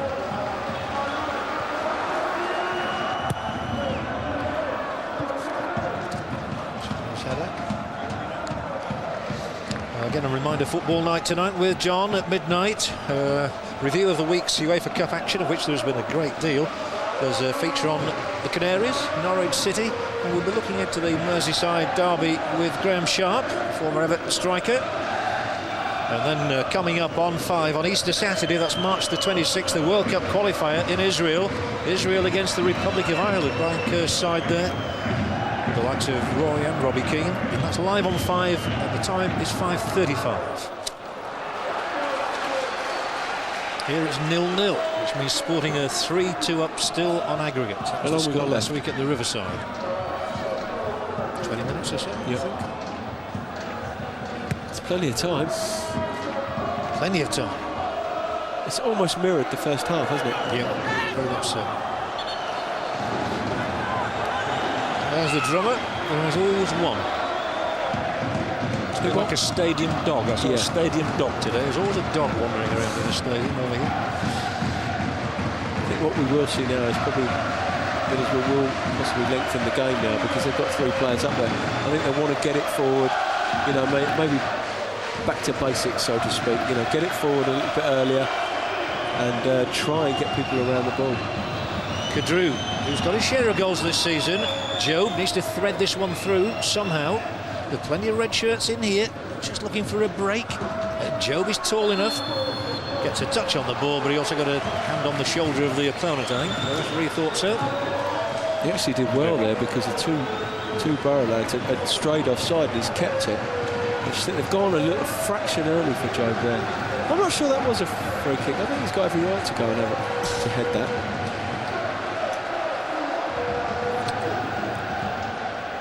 Well, Borough have scored 16 times in the European matches this season. Currently, of course, 8th in the Premiership. Sporting here 5th in their league. But they've lost their last 2 league games. They were top at the turn of the year, so things are not going their way in recent weeks. So it'll just be gnawing away at the mind that they've still got to see this one through. Well, like I say, it just puts more importance, doesn't it, on this competition for them. It's strange, actually, Verdi, when a lot of times, you know, teams that have cup runs that surprise people don't do great in the league. I don't know why it is. Here's the gap that keeps appearing. It's Ruggiero's trying to exploit that gap. He's threaded it through instead to Douala. Goes for the shot, and it's straight against the shins of the defender, who is Parnaby. Extra man over there. Yeah, Rui Georges on the ball. Well, clever running from Douala. This might be a problem if he pulls this one back. The 2 in the hoop shirts of the Lions waiting. The crowd are getting a bit more vociferous, perhaps sensing that there could be a goal on the cards here. But good defending from Gareth Southgate. And he's played a decent ball up here to Graham as well, the 19-year-old, the former window fitter.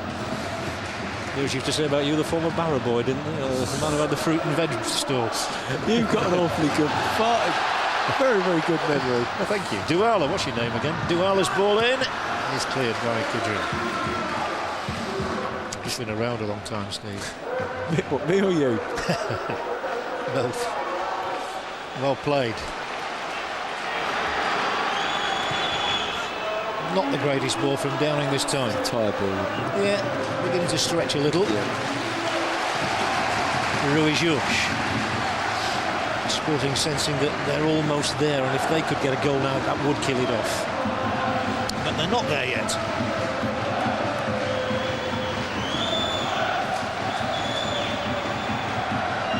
They'll be kicking themselves, Middlesbrough, for last week.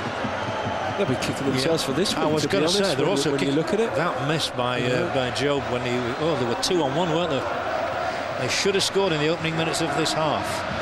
Good refereeing again. There was no foul there on Lee Edson. The referee was not to be fooled. So Joseph Desiree Job, he has worked ever so hard tonight. It's one of the best performances I've seen from Job.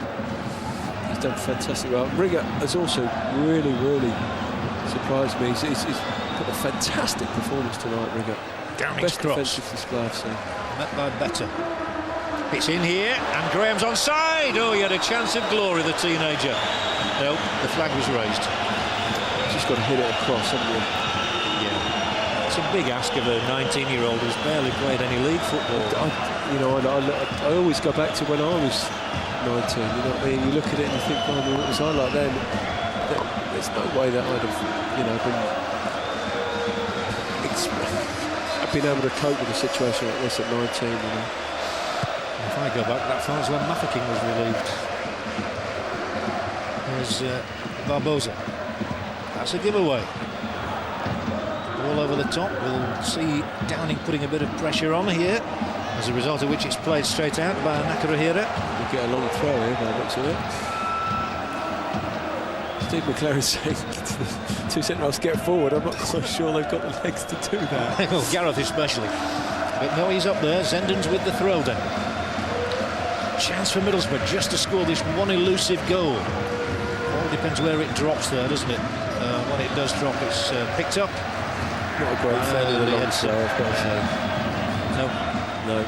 It's all right if you're Andy Legg, isn't it? You can hurl them in from 50 yards. I'd like to see the percentages of goals scored and goals where you take a short throw and put the ball in the box and goal scored. I'm sure it'd be too much between them. Oh, Steve McLaren's going to lose his voice at this rate. Hasn't he done well though as Middlesbrough manager? Took over from Brian Robson and he's steered Middlesbrough into Europe and consistently now into the higher reaches of the Premiership. He says he wouldn't mind managing England one day. Danger. This time it's just dropped out at the edge of the area. Sapinto, cross ball doesn't reach Barbosa. Chance of a Middlesbrough break. They steady the ship first of all. Downing slows it down. And then Kadru is asked to do something constructive. They move forward gradually through the Brazilian Duriva. Duriva's longer ball. It's going to be an unavailing chase, this one. Well, you never know with Ricardo. He could do anything here. Well, he's tried, hasn't he? He certainly has. He tried to make a game of it. Well, he certainly let Middlesbrough back in a week ago. And that drop of the ball which allowed Chris Riggan to get the second. Nothing he could do about Job's goal. Now they're three up here around the edge of that Borough area. Barbosa curled a glorious shot past Schwarzer last week. Doesn't curl this one. Great defender. Well, he's been really good, hasn't he, in defence again, Kadru? Very much so. He just, as you say, he just looks like he gets better and better every time you see him. I made him man of the match against, I think it was the Austrian side, and they played Graz. Swinging cross in. Plenty of red shirts around again. There's not many who haven't done their job tonight, has there? They've done exceptionally well. There's sort of the closing downside, a frustrating side, frustrate the opposition. They've done that exceptionally well. They've just not... Well, they have created 2 or 3 openings, and if they'd have just taken one of them, we really would have had a game. We still have. We've still got a go. But they do need a goal, and they mustn't concede one. And Schwarzer makes the save of the night. Had to make it with Lee Edson no more than 4 yards away. Yeah, not sure that came off Southgate or Lee Edson there. I mean, it's one of those difficult ones where he's got in behind, he's got goal side. Probably might have even come off Southgate there. I think Lee Edson might have just caught the back of his foot. What was unmistakable was he had to make the save. Yeah. And he did it, Mark Schwarzer, former Kaiserslautern and Bradford City goalkeeper. Will he be called upon here to make a save? No, because the ball is beyond the Sporting man and into the path of Nemeth. dominated as the ball come in the box, haven't they? Middlesbrough, absolutely dominated. Riggett and Southgate have been excellent. Fantastic. Drew as well. Yeah.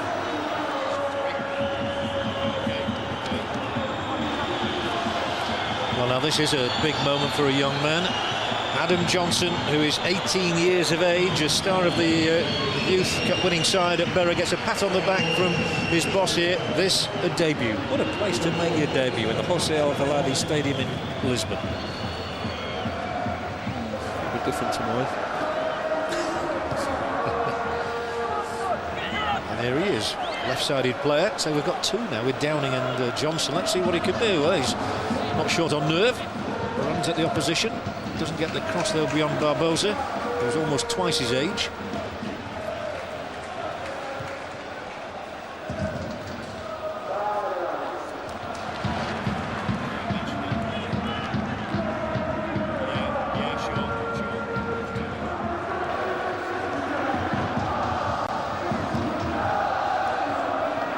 Zenden was a bit close. They've worked it away nicely between them, Riggett and Southgate. There are plenty of people forward, a lot of red shirts inside the other half of the field here, and this is Johnson, and it's a useful cross in. One of those that Nakirera had to deal with, and McLaren's down on that touchline, pointing the way forward, telling Riggett to get up there, telling Southgate he knows that a goal now would really give them the collywobbles here. Kadriu's cross is a good-looking one. The goalkeeper does grasp it this time. Certain irony in the cheers from the crowd. Yeah. Duala hasn't got beyond Barnaby yet. Decides in the end to reverse the ball. George lifts it in now to Viana. Viana's through ball to Liedson. It was just a bit hard and he had to struggle to control it. Liedson is not allowed a shot on goal because of Southgate. He continues to be excellent. Barbosa.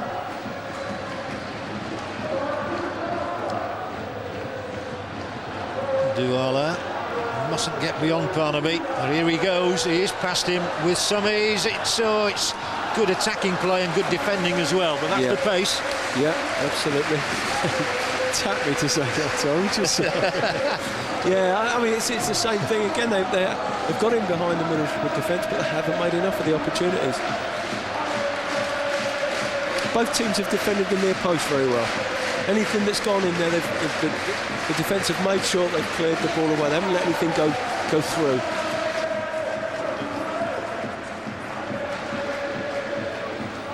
Sporting's corner, they still lead by one on aggregate, but that one won't get beyond Schwarzer. He's got a big pair of hands.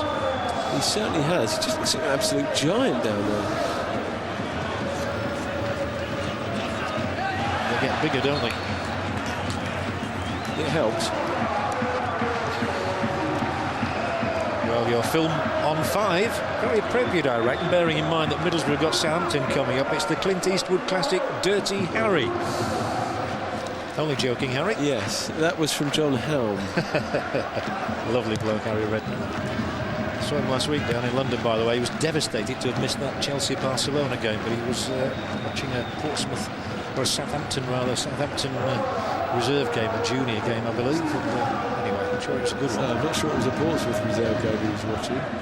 No, it was a Freudian slip. The coach here, well, the two coaches here, one shouting, one pointing. Don't forget Dirty Harry, the big film on 5 coming in.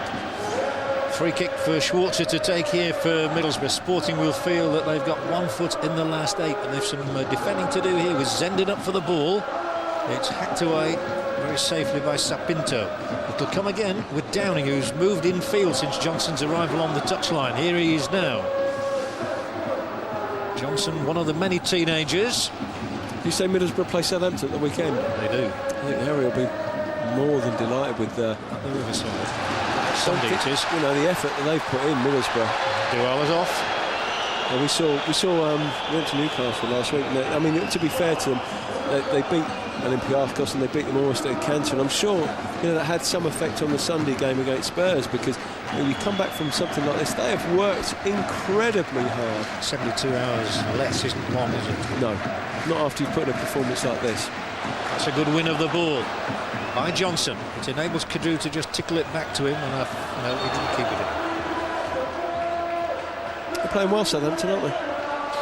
Southampton, yeah, they've had a couple of very good results recently, last 4 or 5 especially at home. Have been, they're actually unbeaten at home for about very good. 4 or 5 months, haven't they?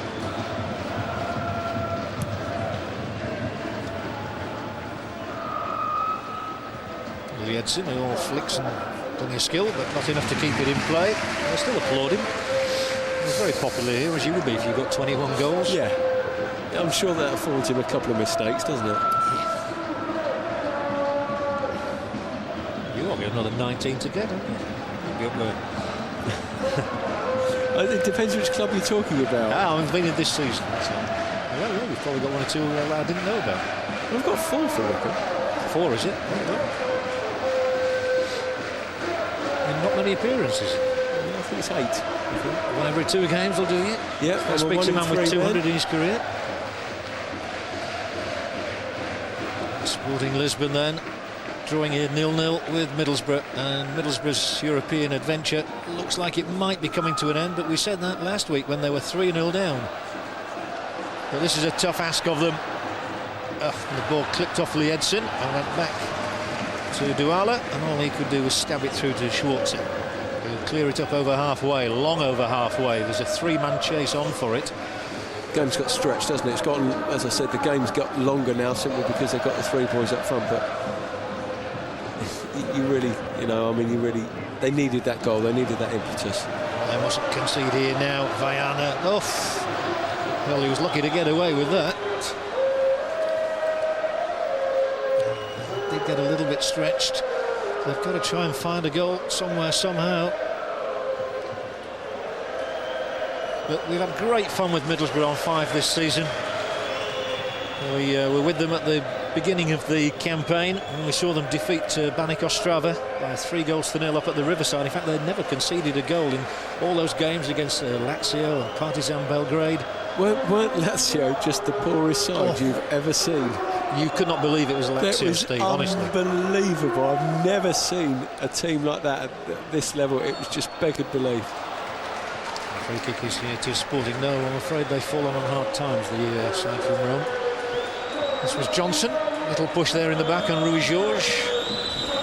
Still, he's going to look back on this night. Steve McClaren, they're giving him his chance to feature in the spotlight.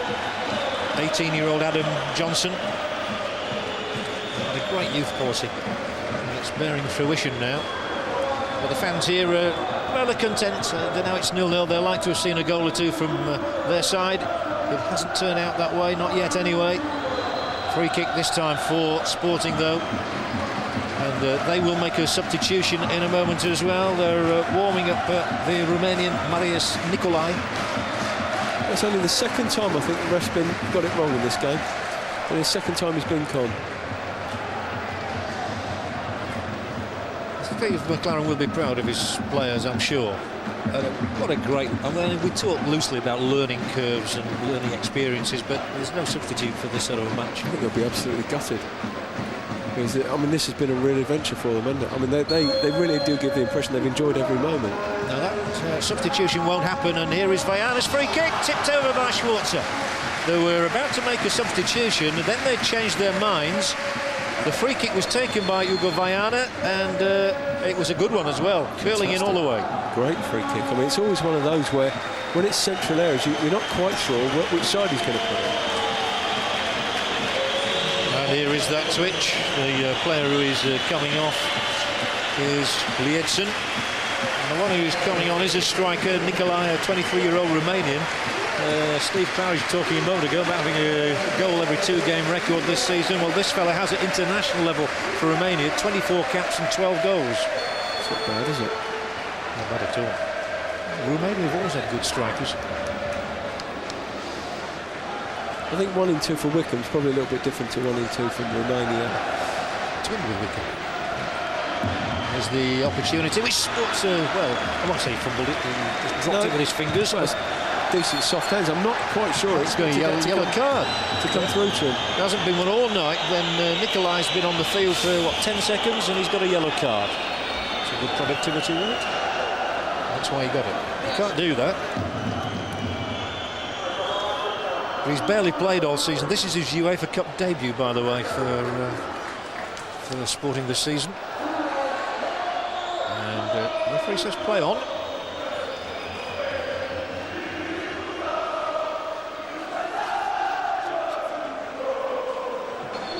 The ball was out. Over the two legs, I mean, you obviously know more than I do. You saw the first leg. But you'd say they've shaded it, wouldn't you? Yes. They had those chances. It's an if-only night, isn't it? Yeah. If only they'd taken one of those two excellent chances. That's another poor ball. The one for Nemeth in the first half, which was cleared off the line by Rui Jorge. The one in the second half when Job stabbed it wide, having been set up by Nemeth. I think it would have been interesting to see how they actually reacted, because it would have been one of two ways. Either have stepped the game up or they would have panicked. Yeah, I think when you referred earlier to maybe they won't go all the way, I think the fact is that there is a carrot dangled for this club in the fact that the final is here. Yeah. And a bit like a couple of years ago when the final was in Rotterdam. Here he goes, Douala. He's done this cleverly, and this might be the blow. That's the blow. That's it finished with. Barbosa, the man who started the rout last week, is the man who has finished it and sent Sporting Lisbon into the last 8, and it was Douala's pace that unhinged Borough then.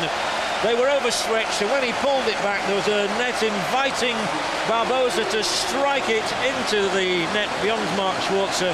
Steve McLaren can relax on an excellent campaign. He knows it's all over now. Sporting Lisbon are going through. That was the first time he's actually picked anyone out, Douala. I mean, he's got in that situation so many times. The important thing when you get in those positions is the weight of the ball. You know, we said about Job's miss from Nemeth, and I thought the weight of the ball was a little bit too strong. Thought that it was absolutely perfect. It's into his path, he can take it first time.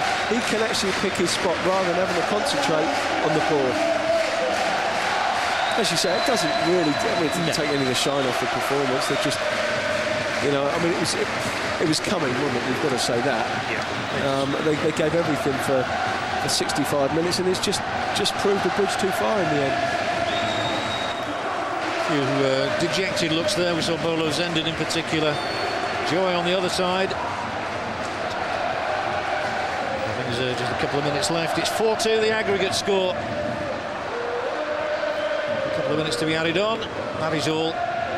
So it's too much for Borough, and it'd be a shame if they lost by more than a single goal now. This is Nicolai, and Borough have suddenly found themselves on the rack here, stretched right at the very end of the night. Vajana's the one on the ball here. Nicolai stabs it back towards him. It was when as soon as he changed the shape, that, you know, it was either going to work or it wasn't going to work. You know, it's one of those things you've got to do. You've got to have a go. You know, unfortunately, by the time the two boys have come on, you know, it's probably the rest of the team haven't had the legs really, have they, to step it up again. It was always going to be a difficult task for Borough, and Steve McLaren is going to give a little more European experience to another of his youngsters now. Yeah, David Wheater, who's an 18-year-old centre-back from Redcar, or Redcar, as they say it up there in that part of the world, is going to get a minute of European action. They might get a goal here. Oh, no, whistle's gone. It's one of those nights where you don't feel they are going to get a goal here, but it's nice the nice touch this from Steve McLaren. And David Wheater, who's made terrific progress, I'm told, in the youth side and reserves, is going to get a run out in Europe.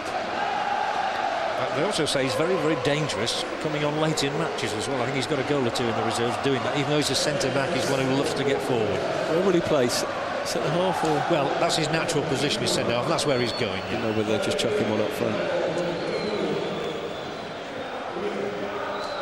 Well, it would have been nice for him to get a goal, wouldn't it? But 1-0 is very respectable, and they've played very respectably. I think that's the word for the performance, really. Steve McLaren, absolutely no problem with this tonight. No. As you say, the problem might be at the weekend, lifting them again for the Southampton game. That's the one, isn't it? Bearing in mind he's got nobody to bring back. No, I mean, we were saying earlier, I mean, we were talking to someone from the Middlesbrough camp, and they were saying the problem being is that we're putting the same 11 out week in, week out. That's the problem. That's where it's caught up with us. You know, and to play at that tempo and that pace, you know, often for 2 games a week like they have, it's virtually impossible. I'm going to get fans will be going, but believe me, it is. And the goal scorer is going to be relieved for the last 60 seconds or so. Pedro Barbosa. I've really been impressed by this fella over the 2 games. He's an influential player. And he scores goals. Right place, right time. It's a good finish, isn't it? To be fair, I mean, he's picked his spot. Good composure. And he's giving way to Martins for the last few seconds of the night. Carlos Martins, who's a 22-year-old, has a couple of goals this season, both scored against Vitória Guimarães. And a free kick here. It'd be a shame for it to be 2-0, wouldn't it, really? But they're through. There's no arguing about that. It's 4-2, the aggregate score. And they do go for goal, but well, it dipped. And it was the last act of the match, I think. Well, Martins didn't make much of a contribution, but Steve McLaren well pleased. My thanks to Steve Claridge here in the Alvalade Stadium. The Middlesbrough supporters know it's been a terrific European adventure. They've seen their side score some cracking goals against some cracking teams. But there'll be no more Europe, no more UEFA Cup for Steve McLaren and his brave Middlesbrough band of followers. But they will be cheered to the echo as they leave the pitch here. Sporting Lisbon have done the job. They really did it with those 3 goals early in the second half last week at the Riverside. They've cemented their position thanks to Pedro Barbosa's goal, the only one of the night here, and they will take their place in the last 8 of this season's UEFA Cup. The thoughts of Anderson and Pat Lemon coming up when we come back with John, but for now we take a break here from the action in Lisbon.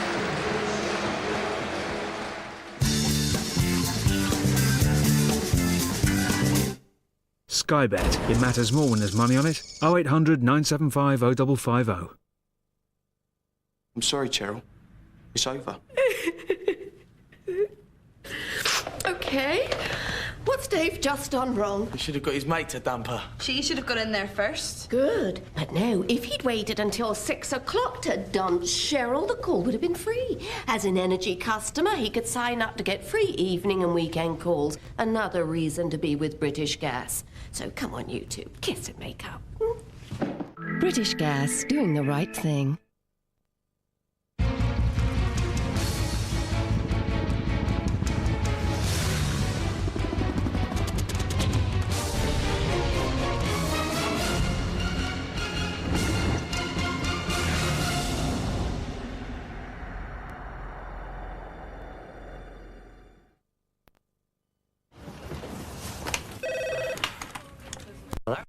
What are you doing tonight? Just gonna go home, watch the footy on the telly.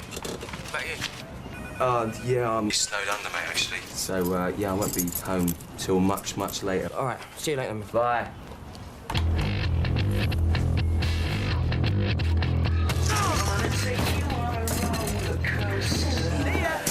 On your back! Oh, dear. About that report. Monday.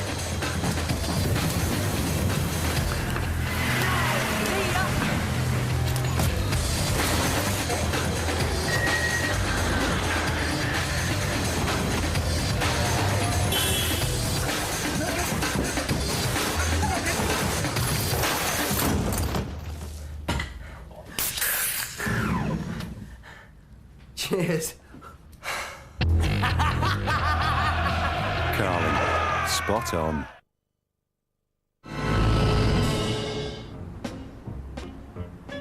Don't you recognize me? I am you 50 years from now. You know, you'll see and do some amazing things in your life. You're going to travel far across time, space, and there are people who will help to organize your life. They'll play a big part in your future. Ah, Hector, you know you're gonna have a good life. I'm sorry, a big nose. First has been answered.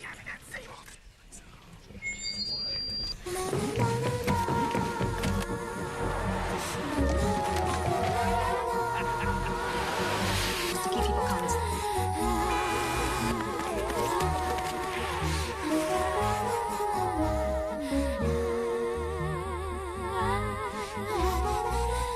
The new Renault Modus. Grow up, what for?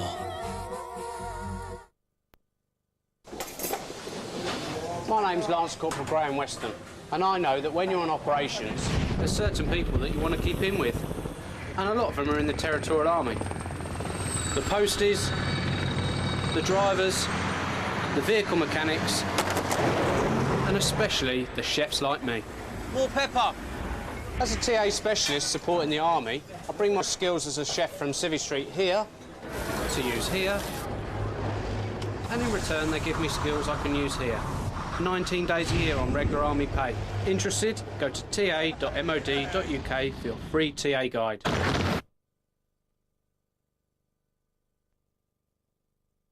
I'm under a lot of stress, yeah? Not as much as me, Paddy. You're not expecting 20 years next week, are you? I'm severely hurt them. I did things that I wish you never did today. Do you ever kill a man? Yeah, I suppose not. I'll be arrested. McIntyre's Underworld, Gangster, 5 to 11, Tuesday on 5. It matters more when there's money on it. Now on 5.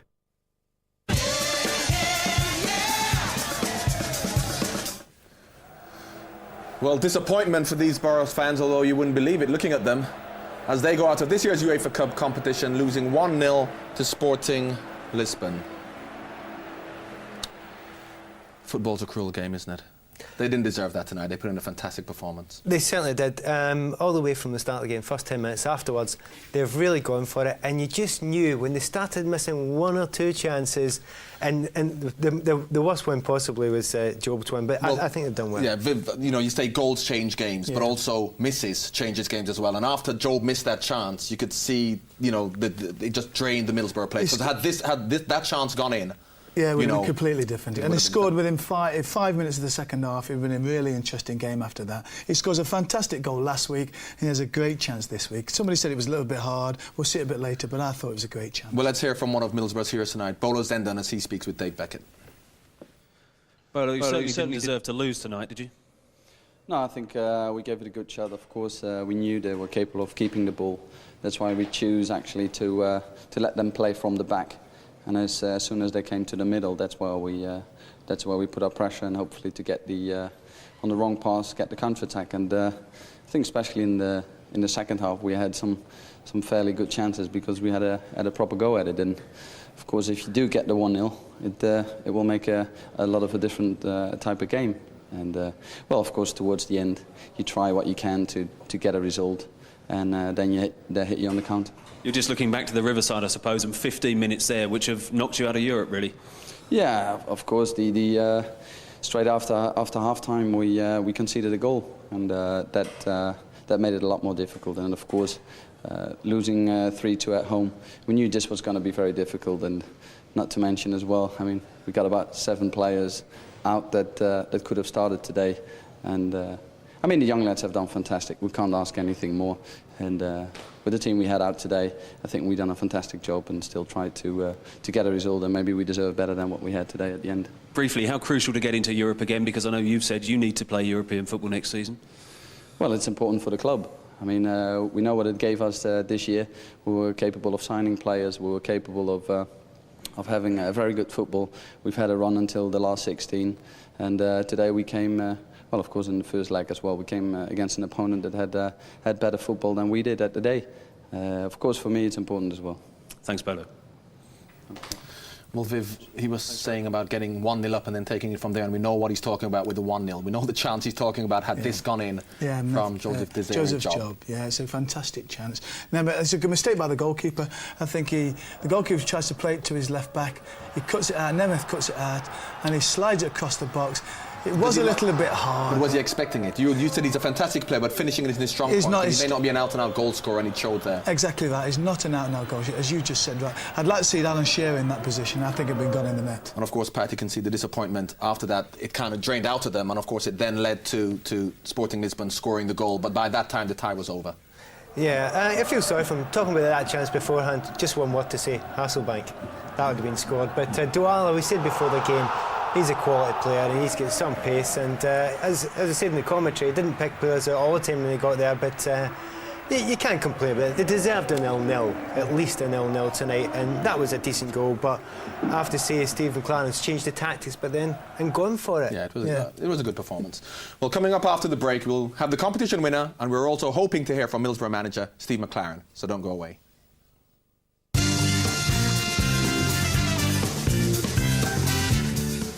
Sky Bet. It matters more when there's money on it. 0800 975 0550.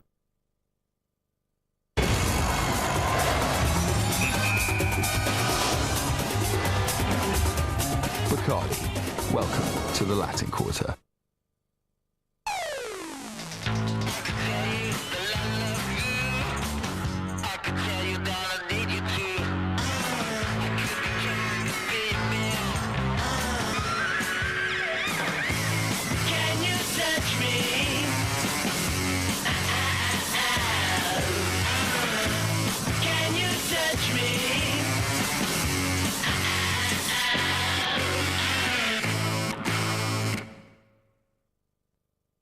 You are a mercenary.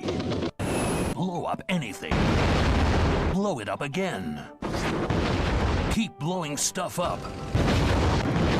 Blow the living hell out of it. Blow the living hell out of it some more. Mercenaries, Playground of Destruction, in stores now.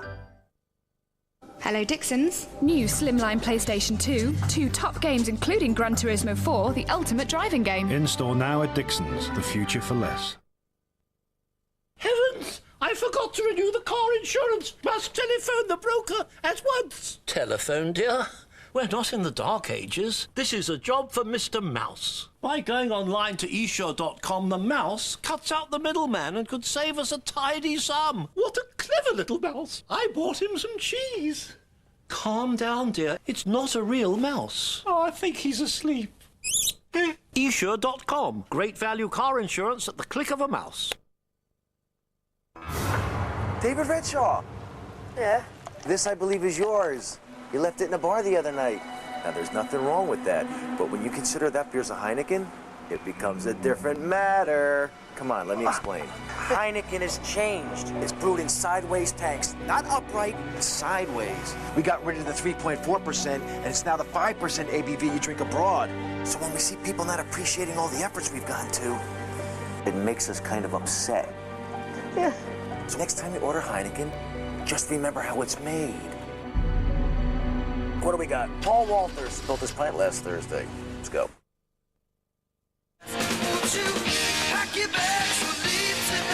I've got 2 tickets to paradise. I've got 2 tickets to paradise.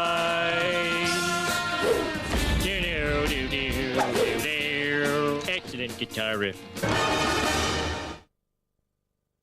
It's the day before the family holiday, and the brakes start making this funny squealing sound. Talk about timing. I tried a few garages, but nobody would give me the time of day without an appointment. I heard QuickFit were good, so I gave them a try. Now, they're really busy, but I explained my story to the guys, and they just bent over backwards to fit me in. They even did the job then and there, so they saved the holiday. Pity they didn't fix the weather. QuickFit will fix it.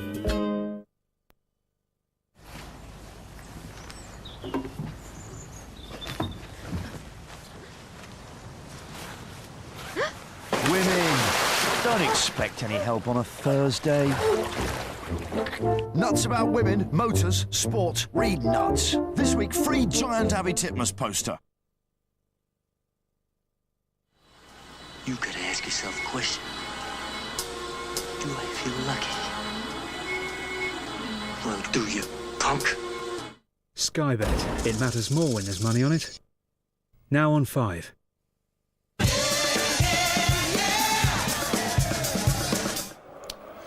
Well, sadly, Borough are out, but last night Newcastle went through and Pat Alan Shearer was once again the hero. I think everyone's been talking about the fact that is he going to win the FA Cup? You look at the way it's going from the UEFA Cup, this could be the one. And no, it's a decent, typical Shearer finish there, but as lively as ever. And I just don't think Newcastle fans can believe he's after retiring. that record, isn't he? Oh, Jackie Robin, he's chasing them down all the way, and as a policeman, what a great run around. What a fantastic run around. Well, here you can see the last 8, apart from Steaua Bucharest against Villarreal, who played the second leg on Sunday. Still some good teams in there. Newcastle, obviously, the last British team, and you have CSKA Moscow, Sporting Lisbon, so still an exciting competition. Speaking of competitions, congratulations to Miss C Love from Middlesbrough.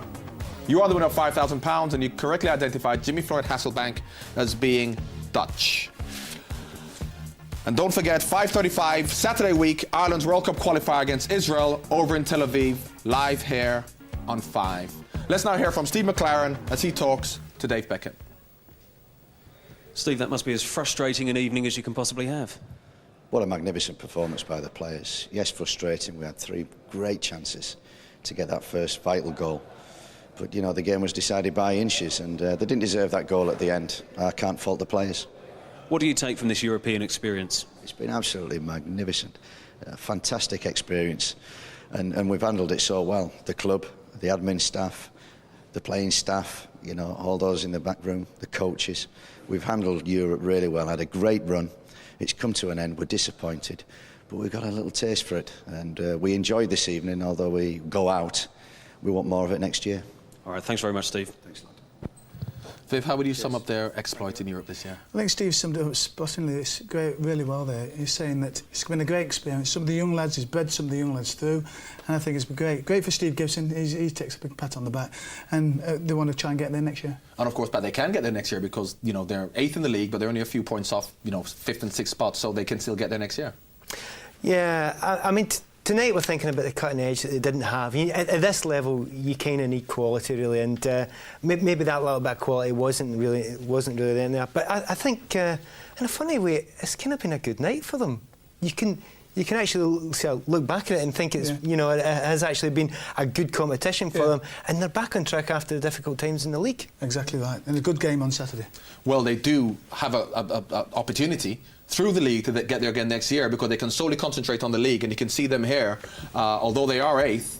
And if we feel that Liverpool can catch Everton, as some of us do feel, Middlesbrough won't be that far away, the 4th or 5th spot themselves, so they can still get there. They can still get there, and they've learned a huge amount this season. The players that they've learned in Europe, they're very, very close in the league just now to getting into Europe again. I'm looking at those kids there: Danny Graham, McMahon, Downing, Parnaby, and even David Wheater and Alan Johnson tonight. So that's fantastic that those young lads have got that opportunity to learn a little bit more. And I think if they get everybody fit, they've got a great chance of going further next year. And as Steve said, they've got a taste for it. Yeah. Thanks, Pat. Thanks, Viv.